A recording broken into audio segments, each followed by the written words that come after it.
Stunned left me a while ago. Now I got to win 2 games instead of 1.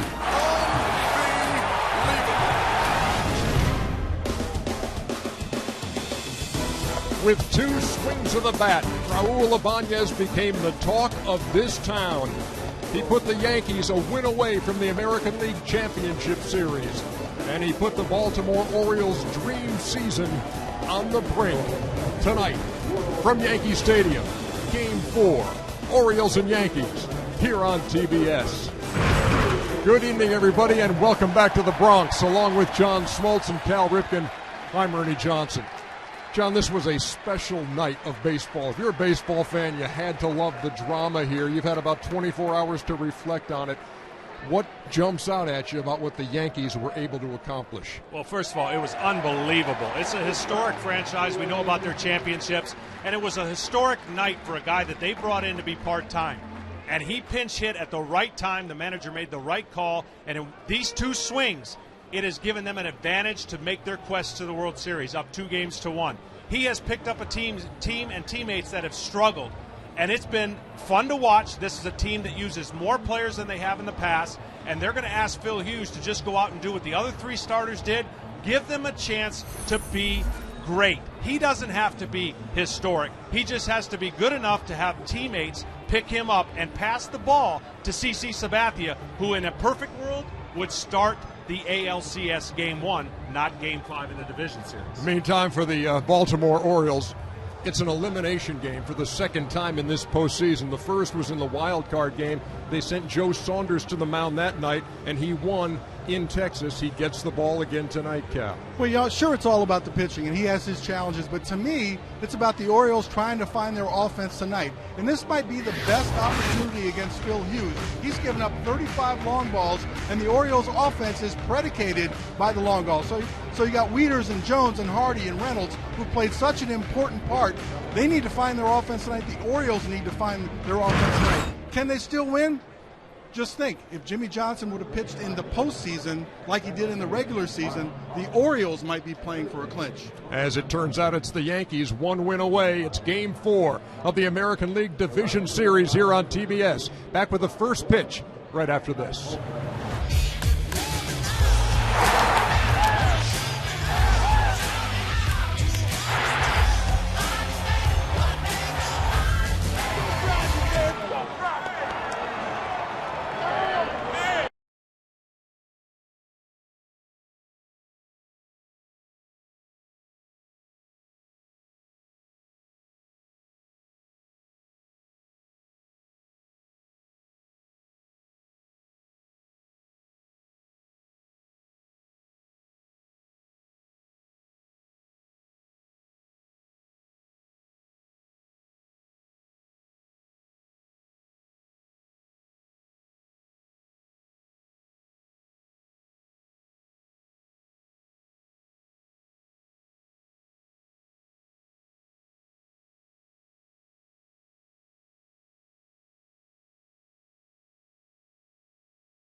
with Craig Sager. Craig.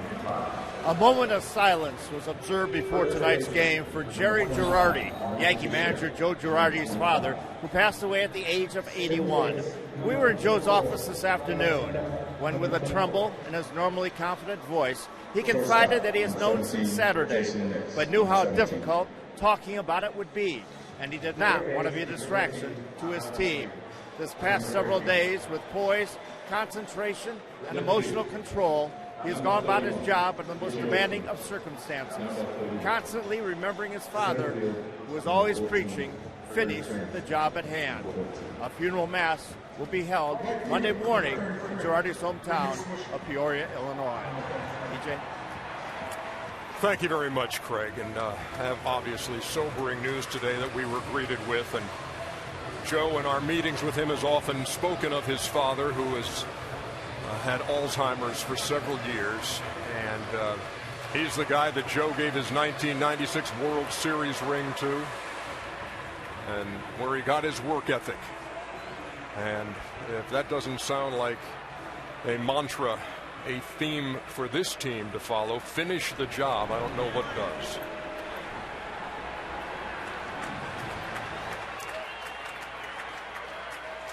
We are just about set to go here, game 4.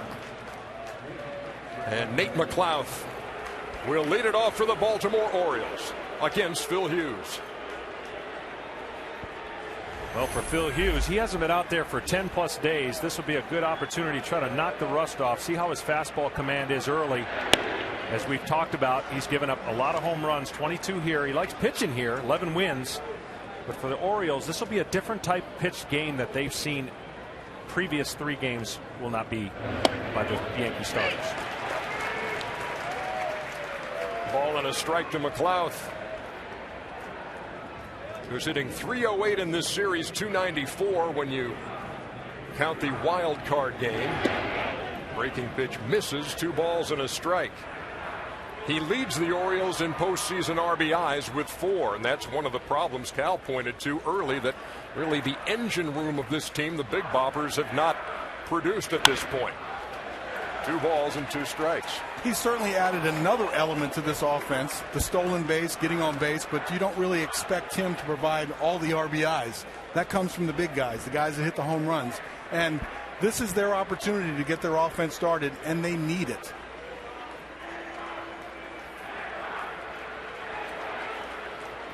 Two balls, 2 strikes. Hughes to the plate. Well, what's so amazing about baseball, during the regular season you play just about every day, and obviously coming after a historic, emotional night, unlike any other sport, you're only really as good as your next day pitcher. And if he goes out there and provides the energy that continues from last night, you're in good shape. If not, obviously last night stands alone. And then the Orioles have done what they needed to do to get back into this series. There's the man of the hour, or the man of the past several hours, Raul Ibanez. And it's a 3-2 count to the leadoff hitter, Nate McLouth. Hey, John, you certainly call this a home run ballpark, being a pitcher, of course. Hughes has given up 22 long balls, a major league high here. Yeah, and yet he won 11 games, so that tells you his team is doing the same thing as well. And when you're a fly ball pitcher, you really can't change. You know, it's kind of like the Colorado theory. How do you adapt and pitch in a stadium that renders more runs? I mean, the biggest thing you have to do is be effective and make them solo. You cannot allow the 2- and 3-run homer. And McLouth draws a leadoff walk. Here's the batting order that Buck Showalter has for the Orioles. J.J. Hardy stepping to the plate. Then it's Chris Davis, Adam Jones in the cleanup spot. Matt Wieters does the catching. The 42-year-old veteran Jim Thome, the DH. Then it's Mark Reynolds. And then the home run hitters from last night, the rookies Ryan Flaherty and Manny Machado. McLouth with a lead at first, and Hardy steps in and swings and misses. 0-1. The major difference you're going to find defensively for the Yankees is that Derek Jeter is not at shortstop. He will be the designated hitter tonight, but he fouled that ball off of his foot last night and was hobbled. Left the game early last night, late in the game, but early in terms of before the game was finished as Hardy lays down the bunt. Will it roll foul? No, it will not. How about that? Normally the home team knows which way that line is leveled. Whether it goes back in the fair territory. In the old days, they certainly would slant this line. No way to read this. Takes a bad hop. It looks like it's going to go foul and stays right on the line. That is unbelievable. I mean, if you're Baltimore, you need kind of these things to start off in a race last night, and that's a great start to what was a really tough ending. And now they've got a chance to put pressure on Phil Hughes, who hasn't been out there in 10+ days since his last start.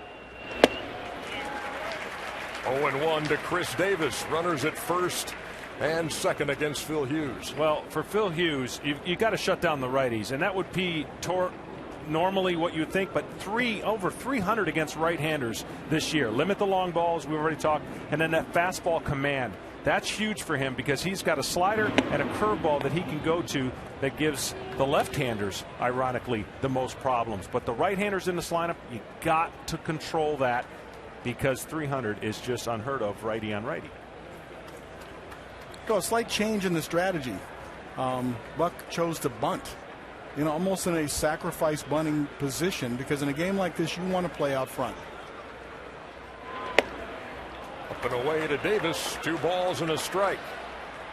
People who have not understand what 10 days off will do. I mean, yeah, you throw your bullpens and you probably threw about 3 of them, but they're not the same. The intensity's not the same.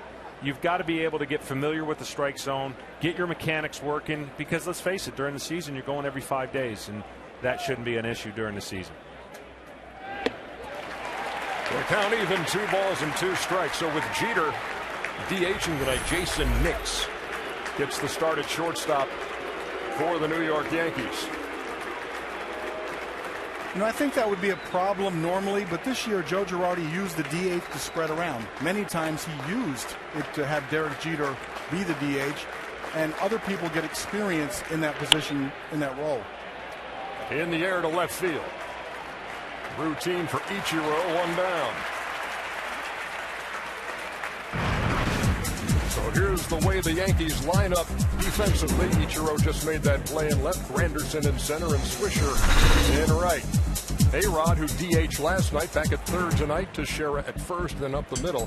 Jason Nixon, Robbie Cano with Russell Martin at the plate. When I look at those numbers, 211 against left-handers, 308 against right-handers, one would think that, what could lead to that? A fastball that leaks over the plate to right-handers is going away from left-handers. So fastball command, that's why I think it's so important.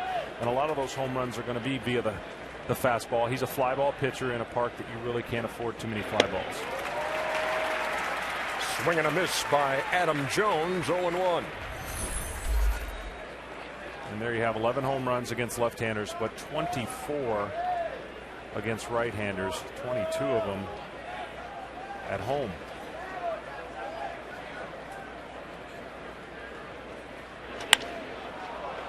That's in the air to center.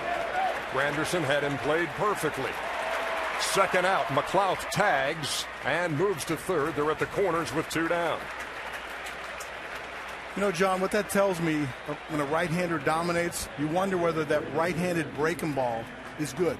So he has that overhand hook that might hang and stay in the middle of the plate a little bit. And lots been talked about maybe making that a sweeping slider. He's added a slider there, but I don't think he's perfected that. So if you don't have a breaking ball that's breaking away from you, you have a tendency to hang that pitch, and that might be his problem with the righties. Well, part of the thing, too, you've got to command the outside part of the plate against right-handers, and if it leaks back over the plate, you could get some severe damage brought your way. I think he's more comfortable to lefties. And to your point, I think pitching this day and age has gone to the hard slider / cutter. I don't know it's necessarily better. The curveball is kind of a dinosaur, and when you throw up and down with your fastballs and you can throw curveballs to change the eye levels, I think that is something that works well with Phil Hughes. But he tried to work in a changeup, and he's trying to find himself this year and had a pretty good year. Matt Wieters takes down low, 2 balls and no strikes. Here's a guy who knocked in 83 runs in the regular season, had 23 home runs, but does not have a home run or an RBI in this postseason. Hitting .059, 1 for 17. And he's up in a big spot here in the top half of the first with runners at first and third and 2 down.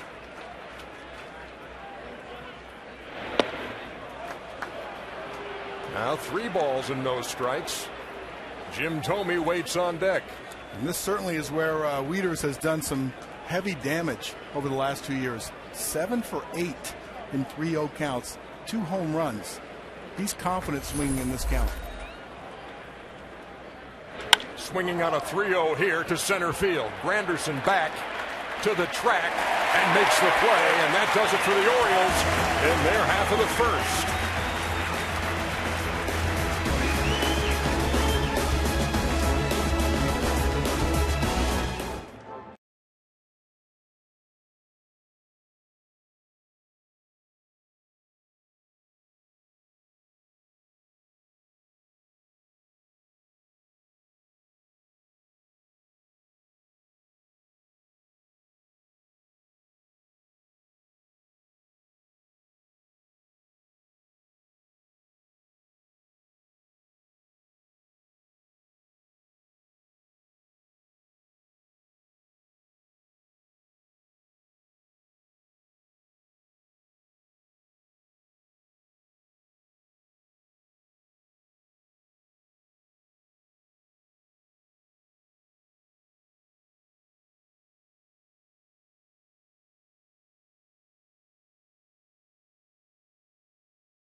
That brings the Yankees to the plate with Derek Jeter leading it off. Then it's Ichiro in the 2 spot. Mark Teixeira hits 3rd. Robbie Cano in the cleanup spot. And Alex Rodriguez hits 5th here in Game 4.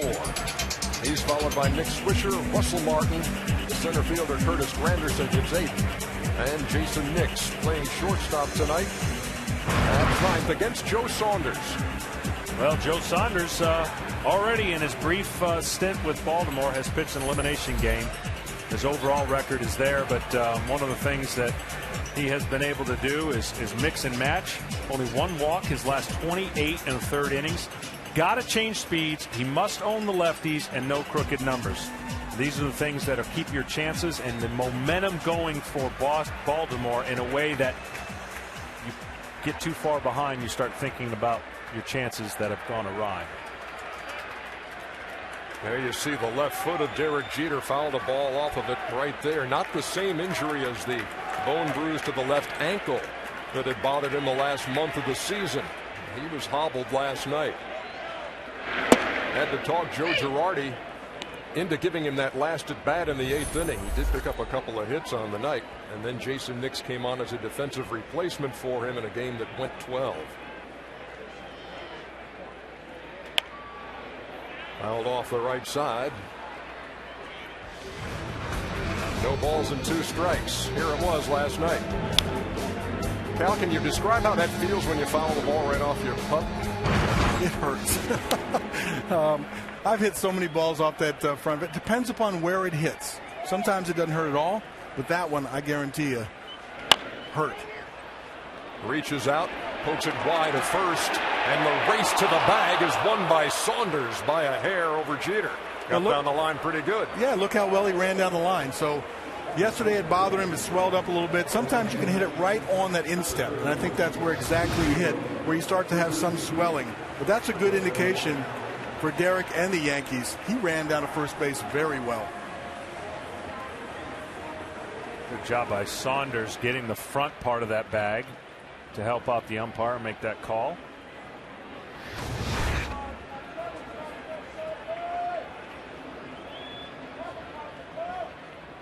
So here's Ichiro. Yankees got some guys who have put up some numbers against Joe Saunders in their careers. Jeter 455, Ichiro 341. A-Rod 400 against him. Ibanez, who's not in the starting lineup, 348. Well, Buck Showalter would respond to that saying, what have they done against him lately? That's a few years ago. A ball and 2 strikes. Well, he has not given up a home run to a left-handed hitter this season. 169 at bats. To third, Machado. Boy, has he got a gun. 2 up and 2 down.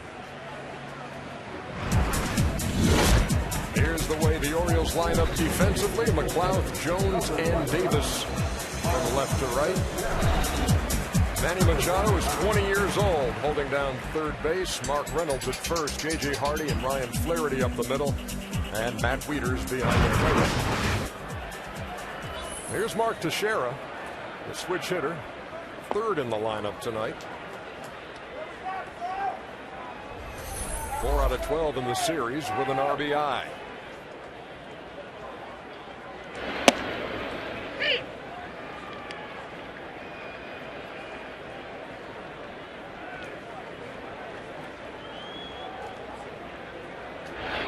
Ran it inside and missed.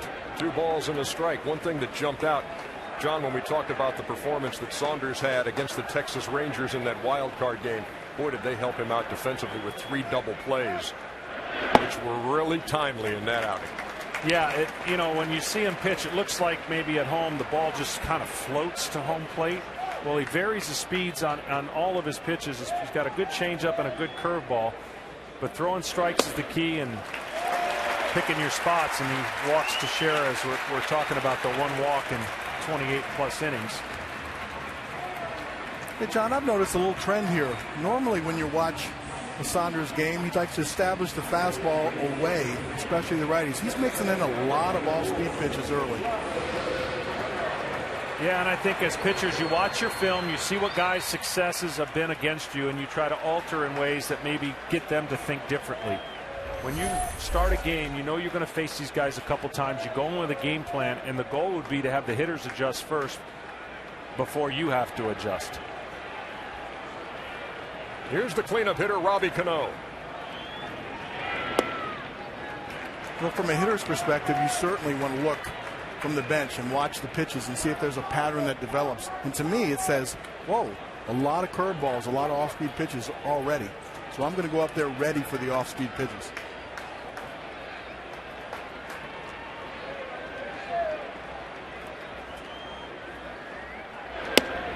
That's over for a strike, 1-1. Well, for Saunders, as the count goes in the hitter's favor, so does the average. You know, 2-0, 3-0, those averages are way up there. When he goes 0-2, it's 0.95. It's under the Mendoza there, under the highway there. But he's got to find a way, and he's trying to feel his way on, are the Yankee hitters going to be aggressive? Are they going to feed off last night, attack fastballs? And he's got to play that cat and mouse game and feel it out as well as does Hughes. And you're always trying to gauge how aggressive a team is. Well, I would say one thing is his fastball is not as fast as it's been. I saw the 85 on the first pitch to Jeter. I thought that might be a changeup, and 87 right now. So that could be an indication he doesn't have his better fastball today. Cano fouls it off at the plate, makes the play himself. 2 balls, 2 strikes with 2 out, and Teixeira at first.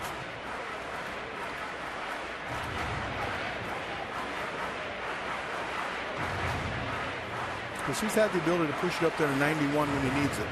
Pitch right around 90. good sinking action. He might get down in the 80s, but an 87 and an 85, that's concerning. The 2-2 to center field. Adam Jones wraps it up. And that does it for the Yankees in the first. We head to the second in the Bronx.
Predict plays before they happen, score points, compete against your friends, and earn rewards. Download the app by visiting tbs.com/social dugout. I'm hooked. I know nothing about technology, and I'm hooked. Did you download the app? You have it on your iPad, your iPhone somewhere? I'm about to. Yeah. But I took your phone and started fiddling with it and really had a good time. Yeah, it's a fun game to play. If you're watching the game and you feel like it, get on there because you can get in a group, earn points during the day, predict, is this guy going to advance? Is this guy going to homer? Is this guy going to ground out into the shift? Matter of fact, I'm doing it right now. I'm going to start working on it right now. Sorry, Mr. Producer. Jim Thome is out number one here in the second. And here's Mark Reynolds. So, John, when you had Ertie's phone, did you switch some of the numbers inside of that? Shh. Just to mess him up? Don't tell him yes. It's always neat. Well, now you got me worried because I did leave my phone here unattended for a little while, which is a little bit concerning when you know the nature of John Smoltz and Cal Ripken for that matter. Reynolds is 3 for 11 in the series. He has 1 RBI. And had a good cut there. Came up empty, a ball and a strike. Of those 7 home runs that Reynolds has hit, 2 of them were off of Hughes right here, September 2nd. And Reynolds went on a tear against this Yankee team. 7 of his 23 home runs coming against them. And coming in bunches. 2 balls and a strike. Well, he certainly is a streaky hitter. And when he gets it going on, you can just jump on his back and ride that offense. He's trying to find it right now. Count even at 2 balls and 2 strikes. When Phil Hughes stays in that area and doesn't get underneath the ball, he's hard to hit. When he gets underneath the ball, it doesn't have the late life and it gets up in the zone, and that's where hitters have taken advantage of it. And Reynolds goes down swinging for the second out of the second. And what happens sometimes is you see that late life right there. The hitter can't pick it up. But when you get on the side of your slider and you get underneath your pitches, the angle is not perfect for making a good pitch. And the hitter picks up the spin better and sees the ball coming out of the hand. So for Phil Hughes, he can pitch up. But when he goes downhill and stays compact, the hitter picks up the ball late. Ryan Flaherty swinging at the first pitch, fouls it away. In the third inning last night, it was Flaherty who put one in the seats and right to get the Orioles on the board.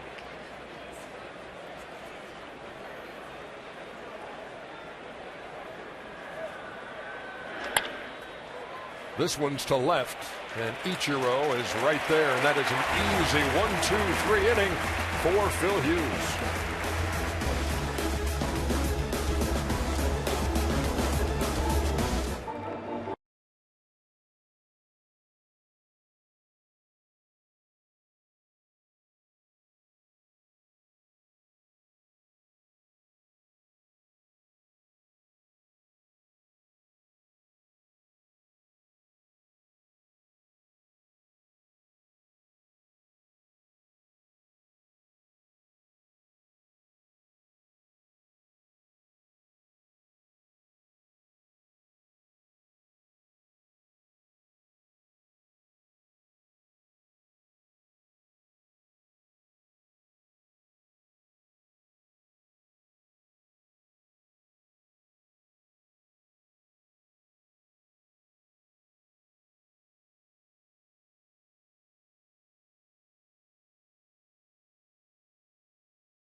Coverage brought to you by DirecTV. If you call yourself a sports fan, you got to get DirecTV. Call 1-800-DirecTV. Alex Rodriguez leads it off in the bottom half of the second inning. He was the DH last night for the first time in his postseason career. Jeter is doing that for the first time in his tonight. A-Rod hitting .400, 8 out of 20 with 2 home runs in his career against Joe Saunders. And certainly a lot of talk about Raul Ibanez, but also a lot of talk about Alex Rodriguez because Joe Girardi pinch hit for A-Rod, which led to the Ibanez long ball. I think it's an emotional swing at bat. What I mean by that is last night was a tough situation. Crowd responds early on the way A-Rod handled the situation. If he gets a hit here, I think they're going to erupt. If not, maybe it returns back to but he's been struggling, well documented, and I mentioned that's what Ibanez was able to do, is pick up his teammates and forget for a moment some of the guys that were struggling. I think the way Alex Rodriguez reacted in a very team-oriented way, you heard some cheers from everyone. I think they respected that. They liked that. It must not be an easy thing for him to do. I know he's got a lot of pride, and I know that stings. But he set that aside, and he handled it the right way. You've probably heard the sound bites by now about him saying, hey, 10 years ago I might have reacted a different way. As he foul tips that one, and the count's full, 3-2. I tell you what, he looks a little more aggressive tonight. He's a little jumpy. He wants to prove something. That check swing on a 3-1 pitch is an indicator, and even the way he went after that breaking ball in the first pitch. Misses with the 3-2, and Rodriguez on with a leadoff walk in the bottom of the second.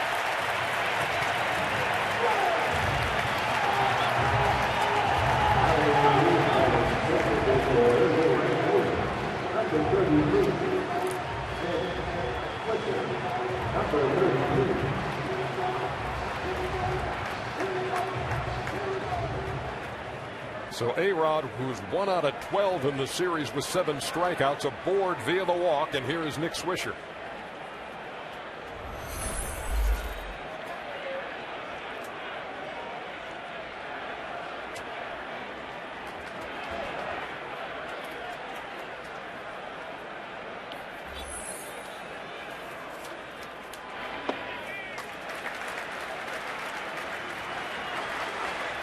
A ball and no strikes to the Yankees right fielder.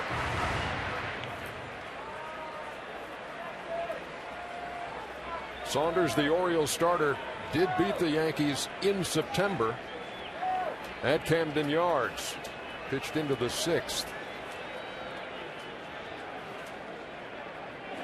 And he's pitched against the Yankees on the road just once at the old Yankee Stadium back in 2006.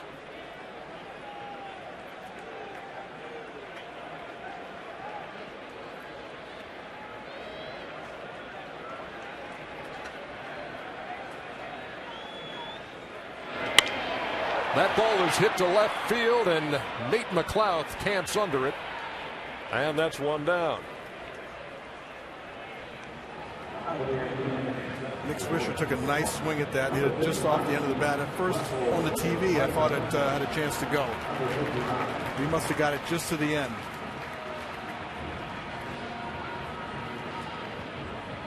Well, here's Russell Martin.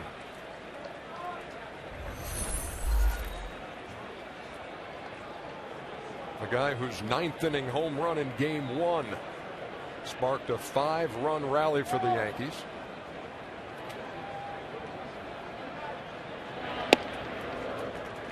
Amazing how many things are contagious in this game. Hitting, pitching, defense. You think 9 guys, 9 opportunities. Collectively, you don't think you all get cold at once or everyone gets hot at once, but it's amazing how it does work over 162 games. That's why guys have the averages they do. Again to left, but right at McLouth for the second out. Watch bonus camera angles for the division series and ALCS with postseason.tv. Get started now at MLB.com.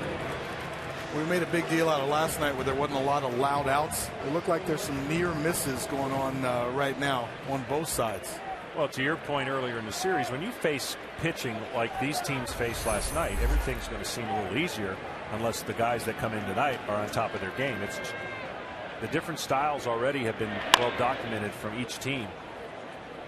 The Yankees prototypical power guy. I mean, I don't know if CC's a power guy, but when you think about a rare back and throw some fastballs, it's going to be Hughes. And the Orioles have a mixture of uniqueness to their own starters, each having their own difference. This is obviously they're going to be their softest thrower in Saunders. You saw that shot of CC Sabathia, knowing that he'll get the next Yankee start. Will it be Game 5 of the ALDS? Will it be Game 1 of the American League Championship Series? And the next few hours will tell that tale. The 0-1 to Curtis Granderson. Way out in front, 0-2. Boy, Granderson's been scuffling. 1 out of 11 in the series. No home runs, no RBIs from a guy who hit 43 long balls and knocked in 106 runs in the regular season.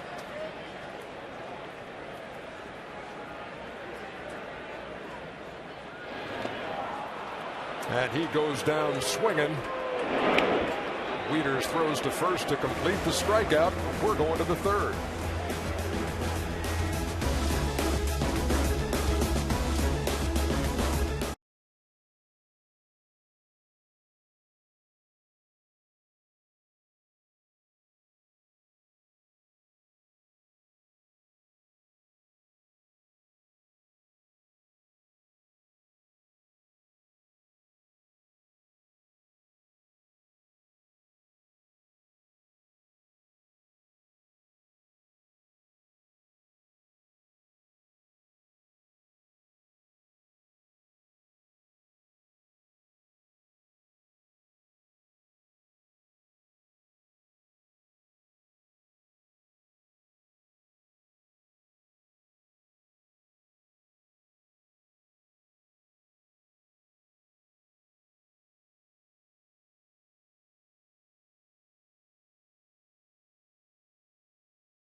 All-new Altima.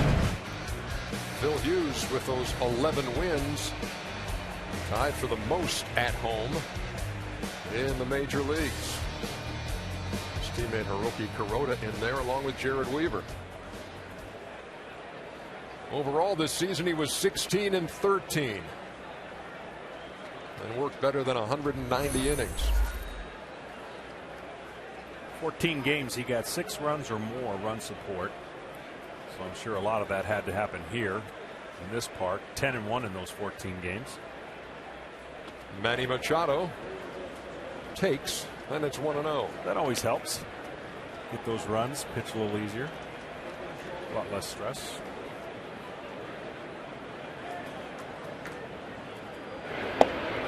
Two balls and no strikes to the 20-year-old who homered into the Oriole bullpen last night. Seems like the early book on Manny is breaking balls. Missed inside, 3-0, and here is the long ball from last night. And that was a breaking ball that didn't break. First pitch hanging slider. They go a long way. Ian Flaherty, a fellow rookie, both going deep in game 3. First time we'd ever seen that in postseason history. Rookie teammates hitting home runs in the same game. Here comes the 3-1. And a leadoff walk in the 3rd. Manny showed a lot of discipline right there. Ball just a little bit up on a 3-1. Taking the walk instead of going for the downs. Second time Hughes has walked the leadoff hitter. It happened to begin the game when he walked the guy at the plate now, Nate McLouth. The Orioles got runners to first and third, but did not score. See what McLouth does here with Machado at first. McLouth 4 for 6, so you'd think he's going to be swinging the bat. He must see something pretty good out of Hughes' hand. Looked at a good changeup way and didn't budge. Maybe not a good changeup, but a changeup. The 1-0 lined into right field, base hit. Machado is around second. Swisher slid in right field, and McLouth slid into second, and they've got runners at second and third with nobody out.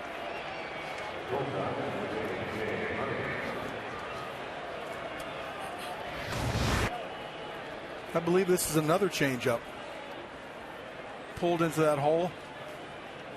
Nick makes a nice job of getting there, and then all of a sudden he realizes he might try to go to home. I first thought he was going to throw the ball to second base. Robinson Cano was lining up to second base to stop the double, but you can't let the run walk in from third. Manny was looking over his shoulder for an opportunity to keep going if the throw went to second. And in a scoreless game, a huge opportunity here in the 3rd for the Orioles. Here's Hardy. Well, what sliding did right there is eliminate almost second. I don't know when I first saw it if I thought he needed to slide, but he got over there and blocked the ball and kept, to your point, the runner from third rounding and going home. And we've seen this situation now too many times for the Orioles. They must find a way to get these 2 runs in. They don't even need a hit to get these 2 runs in. They just got to make some contact to the right places. Martin was crossed up, got a glove on that and kept it in front. Well, as a catcher, this is kind of a nightmare when you're expecting one thing and getting the other. He just plays hockey goalie right there, just trying to do anything he can to get a glove or any body part on it, especially with a runner on third. Didn't get their signs, their sequence of signs straightened out before they got out there, it looks like. Had a little meeting on the mound. All the infielders came in, said, okay, we're going to use this now. That one didn't work. Runners lead from second and third. Hardy with a tapper back to the mound. They'll come to the plate, and Machado is out. McLouth moves to third. Nice play by Hughes to keep the Orioles off the board. And when I said hit him to the right spots, there's only really one spot you can't afford to hit it to. Everybody's back, and he hit it right back to the pitcher. And of course, both runners are taken off, so you know that's a contact play. Yeah, I don't like that. There's some points about being aggressive, but you're already up here, second and third, no outs. You can run yourself out of an inning by going home here. You don't have to run. Let him throw the ball to first base. You still got second and third with one out. Normally a contact play is done with one out, and normally a guy on third base. I understand you want to make things happen, but you could run yourself right out of this inning with a ground ball double play. Runners at first and third with one out now for Chris Davis.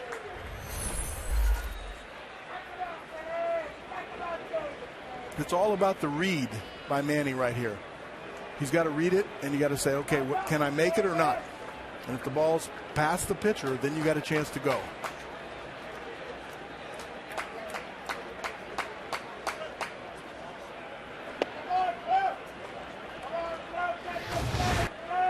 Yeah, certainly if you have a contact, but I think that's a read play, and he just misread it. I don't believe they would have put a contact play on second and third, no outs. Got to keep reminding yourself, make sure the ball's past the pitcher. Ball and a strike. Hughes to the plate. And he's ahead of Davis, 1-2.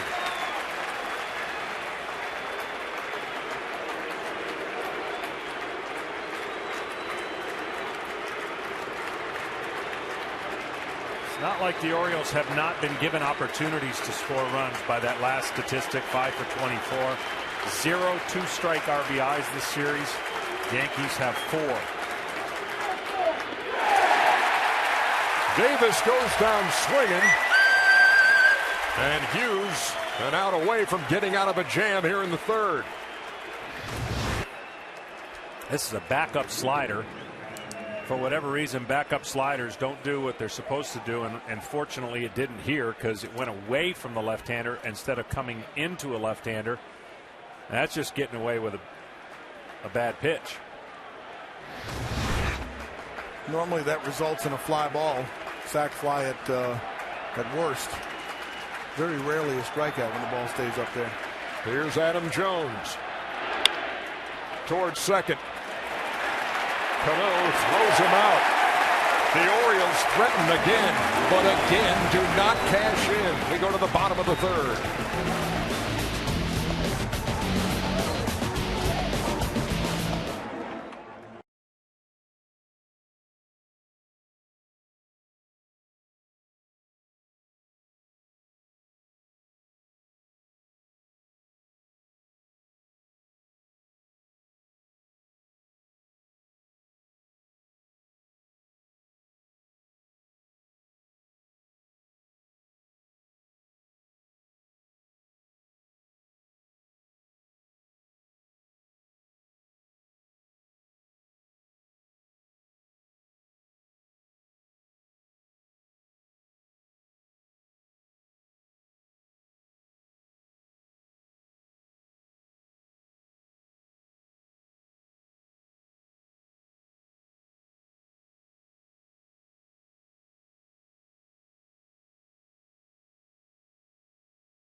not be reproduced or retransmitted in any form, and the accounts and descriptions of this game may not be disseminated without express written consent. The Yankees dodge a third-inning bullet and come to the plate with the game still scoreless. And it'll be shortstop Jason Nix who leads it off, the number 9 hitter. You know, that inning can be deflating to the offense, but can it be energizing to the pitcher? Well, it depends. I mean, you know, you have to be able to blot that out, but it's not always possible. Jason Nix, first pitch swinging, digging for second. Throw from McLeod will be late, and it's a leadoff double.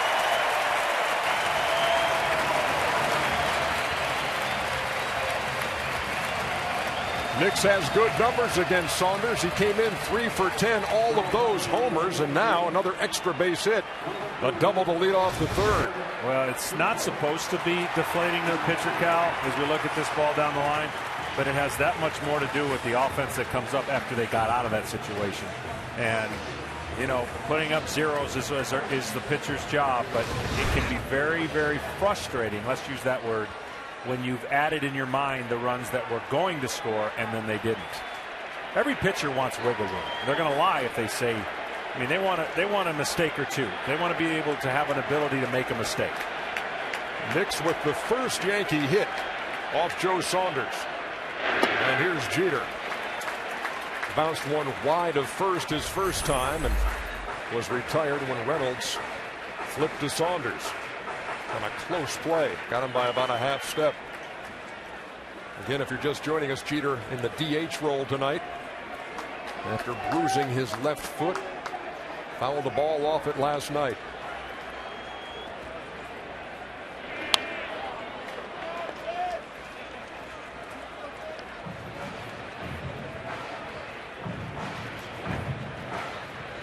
The young Manny Machado over there, he has to be aware. Derek has been known to drop a bunt down here to move a runner from second to third.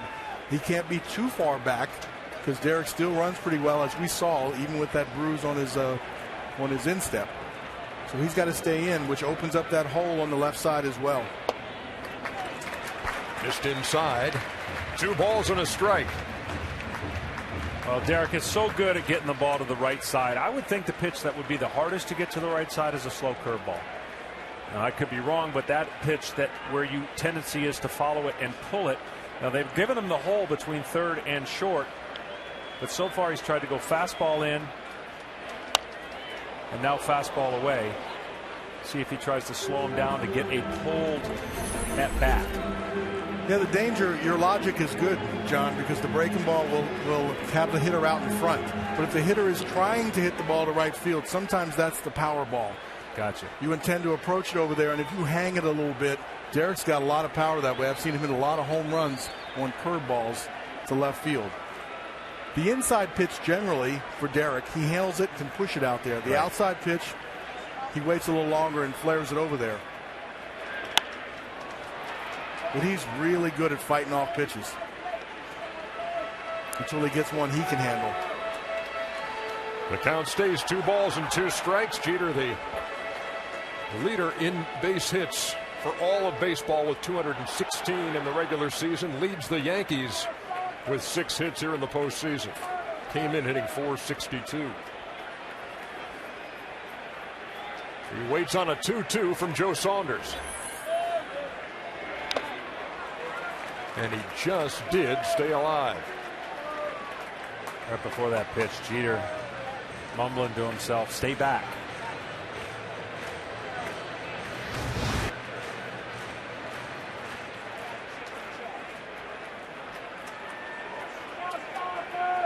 He decided to hit it off Matt Wieder's foot, not his own. We'll see how that feels. 2 balls and 2 strikes.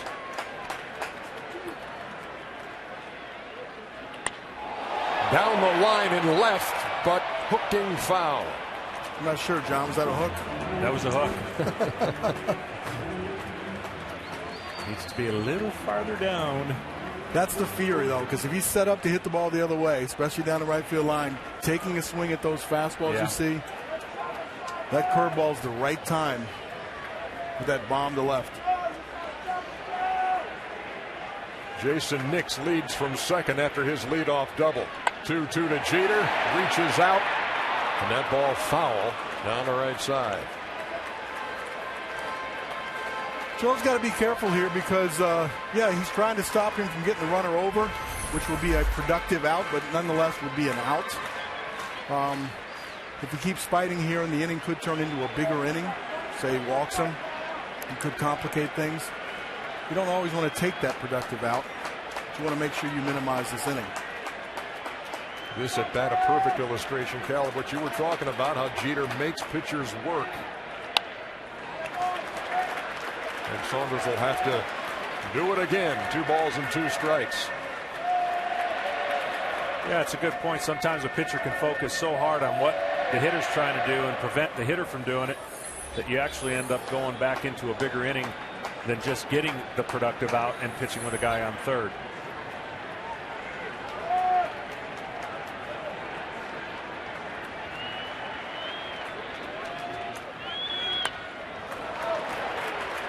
And Saunders will make another 2-2 pitch.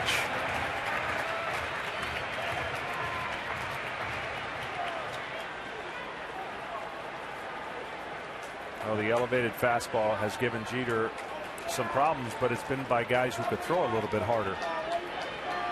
We've seen everything in the general area from the knees down. Haven't seen anything bounced, and haven't seen anything up where his hands are.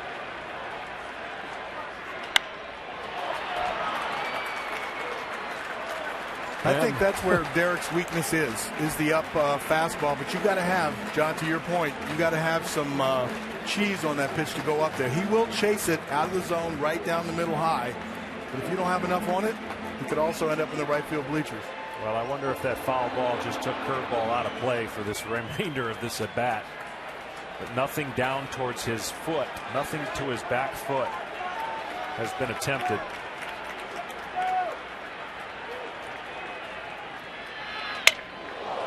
Fouled off as he shattered his bat. And Manny Machado will retrieve it. This is quite the battle between the left-hander Saunders and the Yankee captain Derek Jeter.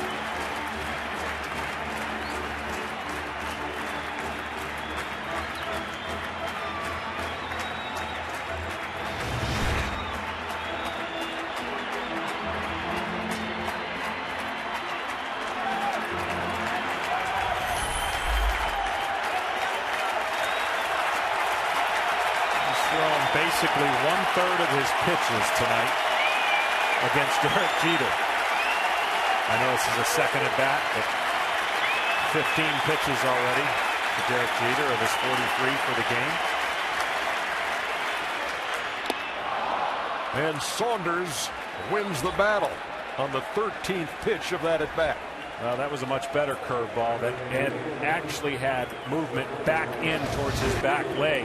You see where he sets up and see where that pitch ends up. So that foul ball didn't take enough of saying, okay, we're not going to throw a curveball anymore. He just made a better curveball pitch. And after all the effort that Jeter had to stay back and foul off pitchers' pitches, Joe Saunders gets him on his pitch. So 1 down here in the bottom half of the 3rd. Jason Nix, who doubled, out there at second with 1 down. And here's Ichiro. Rounded to 3rd his first time. And he takes outside. All those fastballs to Derek, made him more susceptible finally. Once you pound him, you broke his bat. Then all of a sudden that breaking ball surprised him. That's over and the count even. Had a ball and a strike.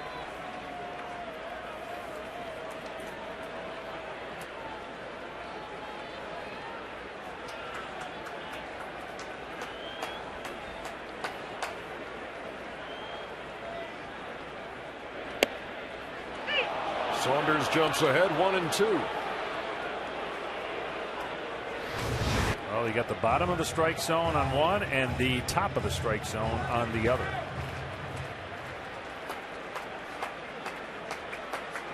Ichiro hit .322 in 67 games with the Yankees after coming over in the trade with Seattle. But he goes down swinging here in the third and is now 3 for 17 in the series. Saved 2 of his better breaking balls for strikeout pitches. He has a real good angle with the way that he delivers to a left-hander that makes that curveball look even bigger to a left-hander. The right-hander, it's more of a tighter type, throw it in the back foot curveball. I don't think he'd dare to try to backdoor that curveball to a right-hander. A lot of change-ups and those fastballs to right-handers. Mark Teixeira walked his first time, takes a strike. The radar gun's back up to 91 now, and he needed his fastball with a guy in scoring position who called on it. He's just pulling a little Verlander. He's switching gears. Just doesn't have the Verlander 10th gear where it's 100 miles an hour. Verlander and the Tigers later tonight. TNT taking on the Oakland A's. What a series that has been. Going the full 5. Teixeira takes a strike. 1 ball and 2 strikes. This first round has been something to see, with game 5s everywhere you look. Yeah, we're the last series that could determine if all of them go to game 5. And certainly for the Yankees, they have a great chance and an opportunity. That's what Phil Hughes knows. Have a great chance to turn our rotation back to the top and start the next series with CC and Pettit and Kuroda. And I think that's what the ideal situation. Everybody else is going to have to get there how they get there. And of course, Verlander pitching game 5 tonight for Detroit. Tied him up inside, and after a leadoff double, Jeter, Ichiro, and Teixeira go down swinging.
Stay one step ahead. Get alerts whenever something big happens with your teams. Check out the Team Stream app from Bleacher Report on the App Store or Google Play. Top half of the 4th inning. There have been chances for both sides, but we're scoreless, as Matt Wieters leads it off for the Orioles.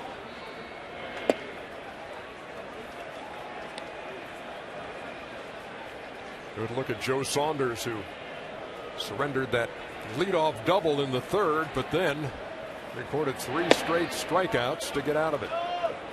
I think he'd look a little happier than that. He just punched out the side. Yeah, it still ain't fun. It's like, it's fun when it's 6-0. 0-0, you know your room for errors are limited, and of course when you're on an elimination game. I think the mindset of an elimination game pitcher is you've got to do everything you can to not be the guy. Pass it on to the next guy, and that actually is being a pretty good teammate and knowing that, you know, your next guy will take care of business. And that's exactly what he did in that Texas game, John, winning over the Rangers on the road in the wild card game.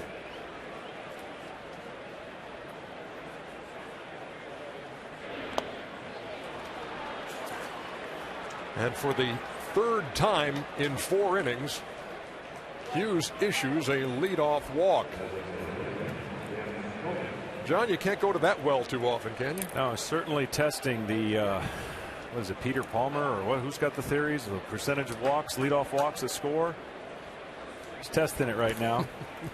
I don't know what principle you're talking about.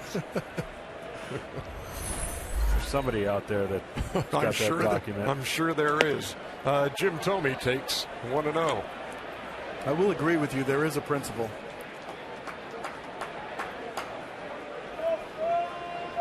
All I know is that when I get a blank stare from our statistician Hal Galima on one of your references, I know that I may not be the only one in the room who doesn't know exactly where you're going. Oh, it's there, I'm telling you. There's that thing 2 miles high. Robbie Cano makes the play, 1 down. They're in the 4th. Would have got to get a clock on that one. That was a lot of hang time.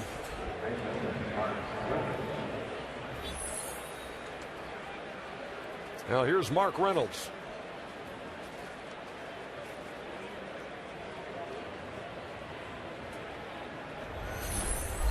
Strikeout victim his first time.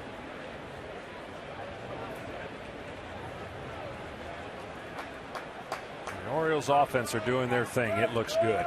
It's got power, it's got numbers, but it can be very frustrating when you don't hit many home runs in a postseason series and you don't cash in on opportunities. You do have to tip your cap to the pitcher every once in a while, but there are opportunities that exist, and they may be small in nature. You've got to make them count. You see that number, 214 home runs, second to the Yankees, who set a franchise record, but only 2 home runs in this series for Baltimore. That ball is yanked foul. It doesn't matter how you score your runs. If you hit home runs or you score them manufacturing, but if you have it one way you're doing it and you're dependent upon that, you can be pitched to a little bit more. Certainly the Yankees have that similar situation, but when they got Ichiro, you know, it started to become a little bit more of a diverse offense, and they could do a little bit more on the bases. Reynolds fouls that back, and it's a ball and 2 strikes. McLeod certainly brought that to the Orioles as well, but that's a limited side. They don't steal bases very much. They put on a few hit and runs, but again, both teams rely on their power. And the Yankees won their game on the same way they normally do. They hit 2 home runs, although be it by a guy that came off the bench. But those 2 home runs ended up winning the game. Another pop-up on the infield. Mark Teixeira takes charge right away and makes the play on the pitcher's mound. Last night they had some trouble when David Robertson was on the mound, and a pop-up fell. But right off the bat, Teixeira took charge for the second out. Well, Phil Hughes got out of the way, but he's still got to play traffic cop. He can't go run over to third base. He's got to make sure that the other infielders are going to come in sometimes and try to catch the ball. So make sure your voice is the most important thing, and yell who you think will catch it. Here's Ryan Flaherty. I'm reminded, my chuckle was a young Chipper Jones, first year, Greg Maddux, pop up in between the catcher and first baseman. He's kind of guarding the area. He's making sure he knows who between the first and catcher catches it, and all of a sudden, here comes Chipper, ran Maddux right over, ran him right over, trying to catch the pop-up. It was the last time that the rookie Chipper ever came that far over. Greg let him know. I'm sure he did. Next pitch to Flaherty is outside. 2 balls and no strikes. So you're going back to when Chipper was a rookie right now. Yeah. He just had a long career, and he's calling it a career, and he's retiring. Full circle. That's a long time ago. When you run over a Cy Young guy and hit him in the calf, and you're a rook, and you're a rookie. That ball is pulled down the line in right. That's a fair ball. One hopping the wall. Swisher hustles it into second. Runners are at first and third. And another opportunity for the Orioles.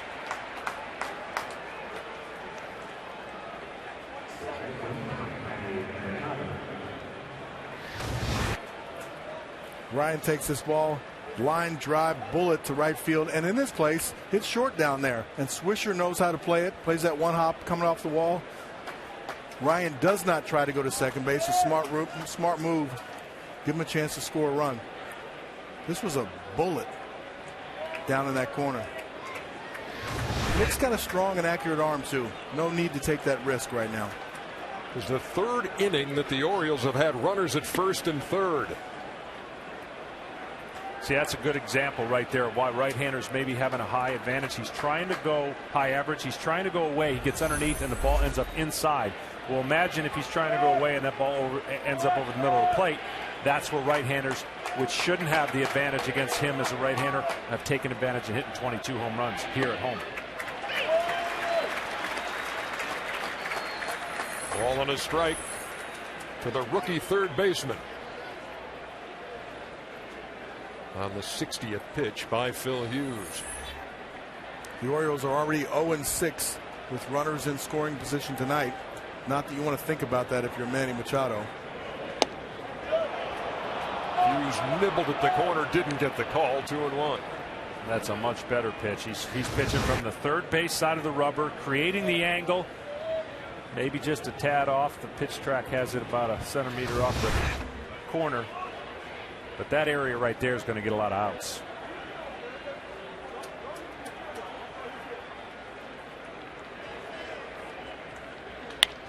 That ball is hit hard, but it too is pulled foul. And if we see that ball came back over the middle of the plate. Lucky that ball went foul and not over the 318 sign in left field. Well, Phil is very good when he gets 2 strikes. Sometimes it's trouble getting to 2 strikes. And he knows how to put hitters away when he gets 2 strikes on them.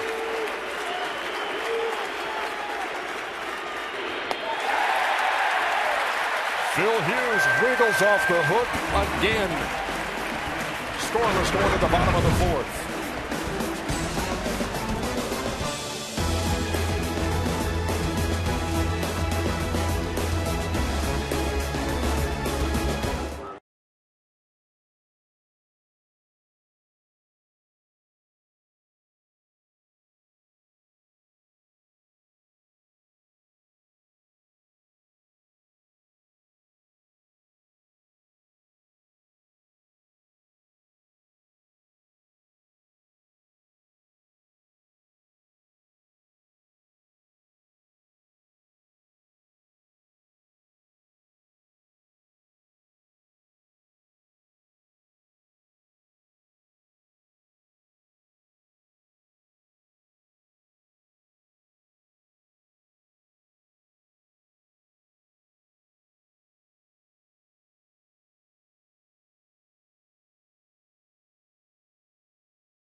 for redheaded comedians. Don't miss Conan weeknights after MLB postseason, only on TBS. Very funny. Bottom half of the fourth inning at the Bronx, and got Robbie Cano stepping in. Been a strange game so far. Lots of scoring opportunities for the Orioles. Nothing to show for it. Joe Saunders allowed a leadoff double in the third, and then struck out Jeter, Ichiro, and Teixeira to get out of it.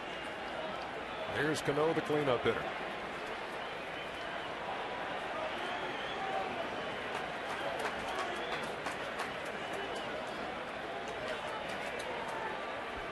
Joe Saunders had to really wait to see how many innings yesterday night's game went. He was available to pitch.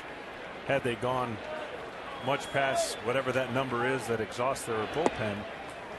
So after the game, he obviously knew he was pitching this game and get his mindset ready for the start of the game. The Yankees winning in 12 in game 3 to take the 2-1 lead in this series. And J.J. Hardy settles under that pop-up by Cano for the first out. Moments ago, we spoke with Orioles manager Buck Showalter. Are you encouraged because you've had opportunities, but discouraged because you haven't cashed in yet? Yes, Ernie, thanks for answering that. No, but same way over there.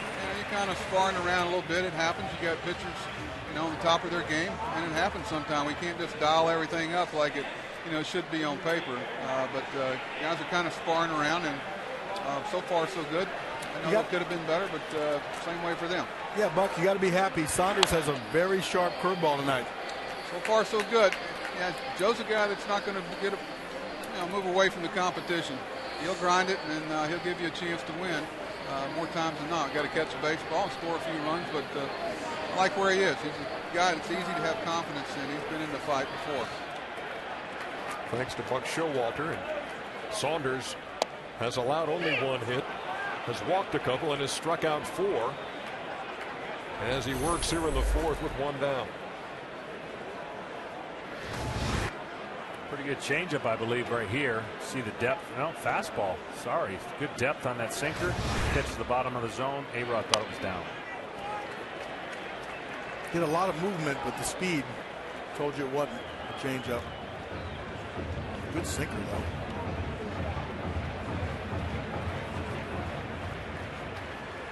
though. He's ahead of Rodriguez 0-2. Nick Swisher on deck. And that ball hit on a line to left. Rodriguez with his second hit of this series.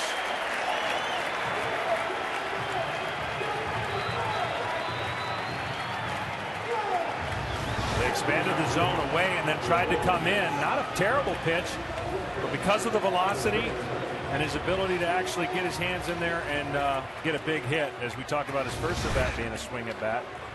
A lot of people very happy that he got a hit right there, and I'm sure he is. Without question, he had walked his first time. Came into this game 1 for 12 for the series. He's at first with one out for Nick Swisher.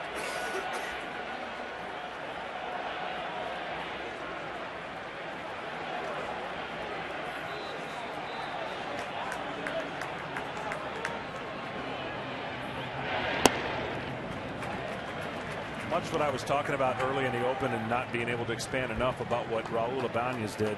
Look, there's guys struggling on both teams. The Yankees have history.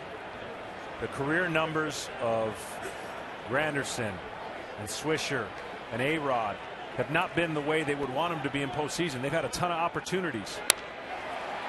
Liner foul by Swisher. For the Orioles, this is their first time, and they're going to have to deal with it and learn from it and get better from it.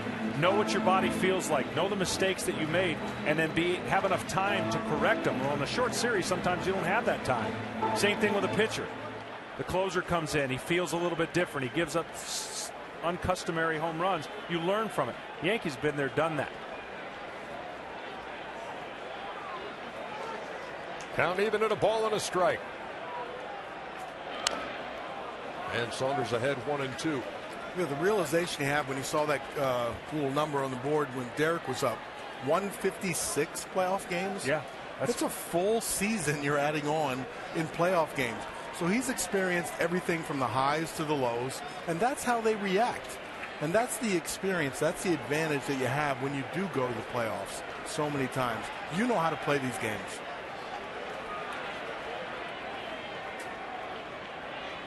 We're due a 1-2 pitch to Swisher. To third, Machado. To second for one, to first. Did Reynolds hold the bag? Yes, he did. Mike Everett made the call over there as the Orioles turn two. Reynolds with the stretch, and they got the call right.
We move to the top half of the fifth at Yankee Stadium, scoreless in Game 4 of this ALDS best of 5 between the Yankees and the Orioles. Yankees win, they move to the American League Championship Series and end the dream of the Baltimore Orioles. Baltimore trying to force that Game 5 tomorrow afternoon.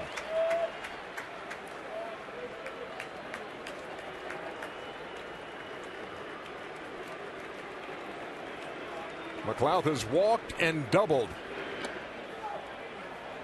And he takes down low. If I'm a pitcher, I'm checking that. Screaming check. You never know if you don't ask. My philosophy.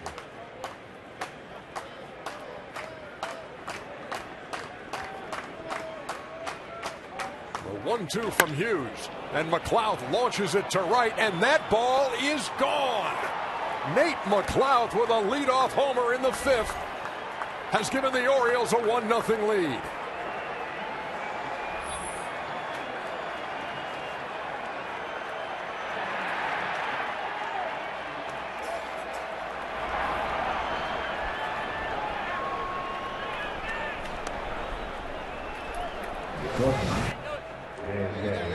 He tried to sneak the fastball up in the strike zone, made a mistake down. And that's a tough pitch to drive out of there. 1-2 fastball for a strike anyway. But he's been seeing the ball really well off of Hughes. And he shows how much power he has for a little leadoff hitter. We talked about the fact that he led this team with RBIs in this series, and that was his 5th. Well, this pitch, like you said, down right into that stroke. Doesn't take much to hit it out of right field, but line drive, their first 2-strike RBI of the series. And so Baltimore, after threatening in the first 4, gets on the board with 1 swing from McLeod. All the more reason I would have checked. The swing, I would have checked before. Excellent point.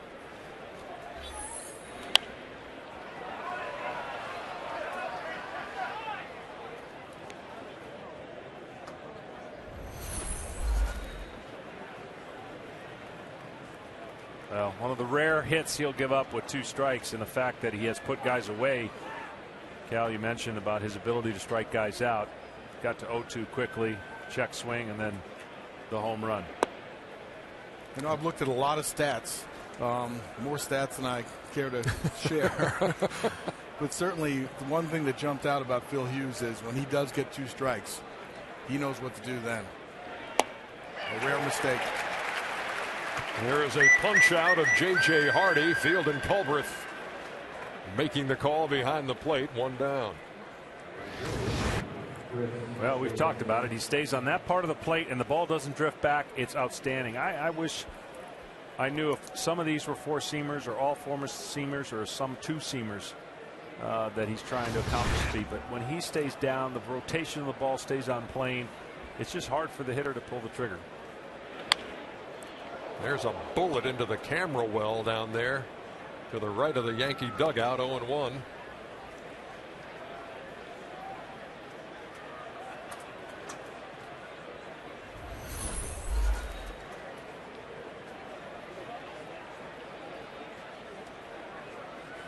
Davis 0 for 2 with a flyout and a strikeout.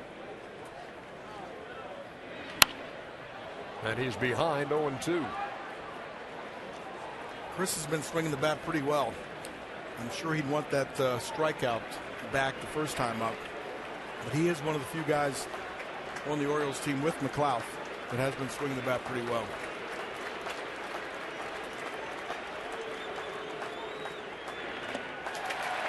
And he goes down swinging for the 2nd time tonight. We talked about the home runs surrendered by Phil Hughes this year, 35 in the regular season. Only Urban Santana of the Angels gave up more with 39. And Hughes gives one up here in the 5th to McLeod to break a scoreless tie.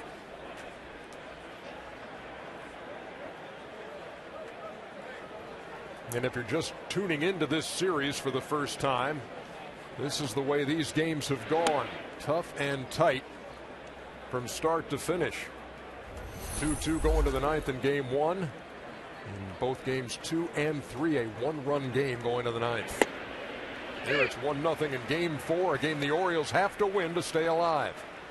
Phil Hughes' overall postseason maybe not as good as you'd like. 2-3, 5.4 ERA, but the division series has been pretty lights out. Coming into this game 2-0 with a 1.59 ERA.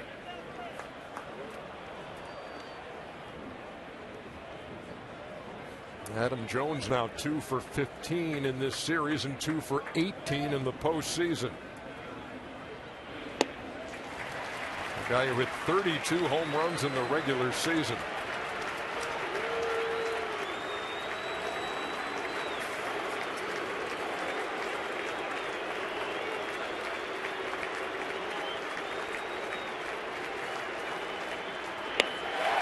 Took a little off and got him. Hughes allows the leadoff homer, then strikes out Hardy, Davis, and Jones. We go to the bottom of the 5th.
A chance to talk to Joe Girardi. Joe, the Yankees are known for their history and historic moments. I would argue you use more players to accomplish this feat than ever before. A lot of guys have contributed to your success. Yeah, we've had contributions all over the place. You look at what Nixie has done for us. You look at Raul, Andrew Jones, Chavi. We've had a lot of injuries, and the pitching staff has also had to step up with the injuries to Pineda in spring training, and then we had CeCe and Pettit go down, and then of course Mariano going down, and Soriano's had a great year for us. Russell Martin leading it off in the bottom half of the fifth, waiting on a 1-0 from Joe Saunders.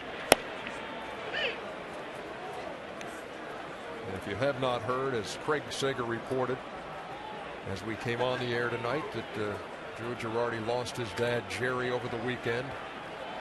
So Joe continuing to manage with the theme of finishing the job, which is something that his dad always taught him.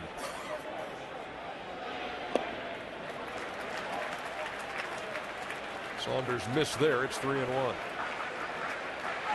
Hey, John, two of those pitches, 85, 86 miles an hour, they look like just a BP fastball. You ever throw a BP fastball? Yeah. Not good results.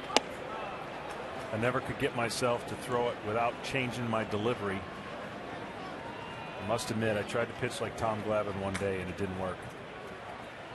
It's an interesting concept. Just take a little off, make the ball move a little bit. It's a change of speed.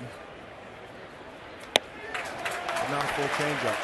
Saunders missed with the 3-2, and there's a leadoff walk to Martin here in the fifth. And the thing you got to have trust it's going to move just enough to get out of that sweet zone, because certainly a pitch that doesn't have enough finish on it can go a long way. But I know with CeCe Sabathia, when he developed that kind of dead fish fastball that he calls a changeup, it got hitters off his fastball really quickly. Here's Curtis Granderson as Saunders throws over.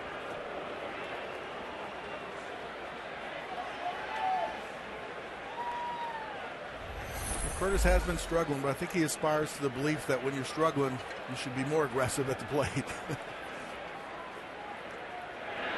Granderson tries to bunt, fouls it off.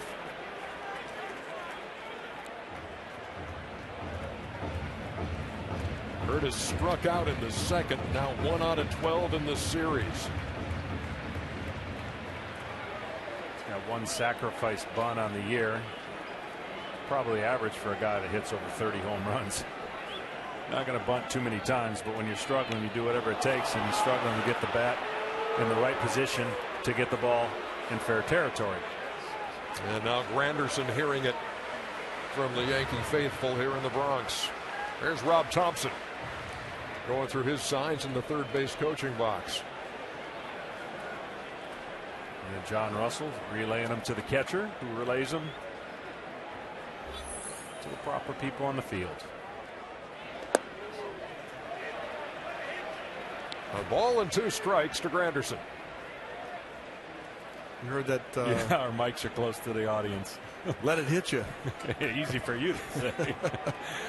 Or as guys will say in the dugout, we got ice.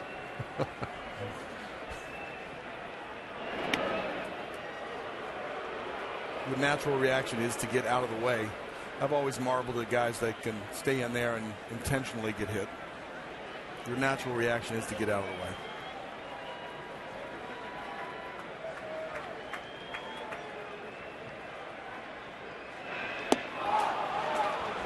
Granderson fooled again, and a strikeout victim for the second time tonight.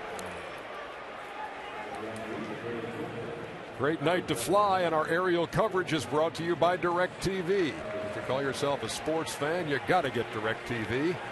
Call 1-800-DirecTV.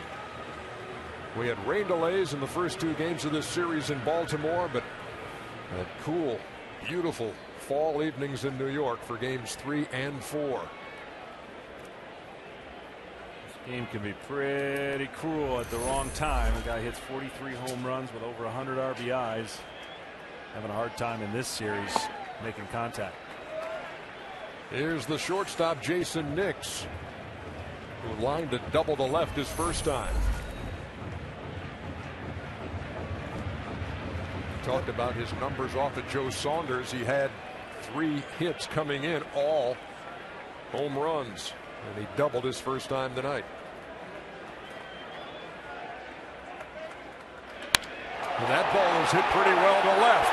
McLeod back to the wall, and he made the catch. Russell Martin trying to retreat to first, and they will double him up. What a play by McLeod to end the Yankee 5th.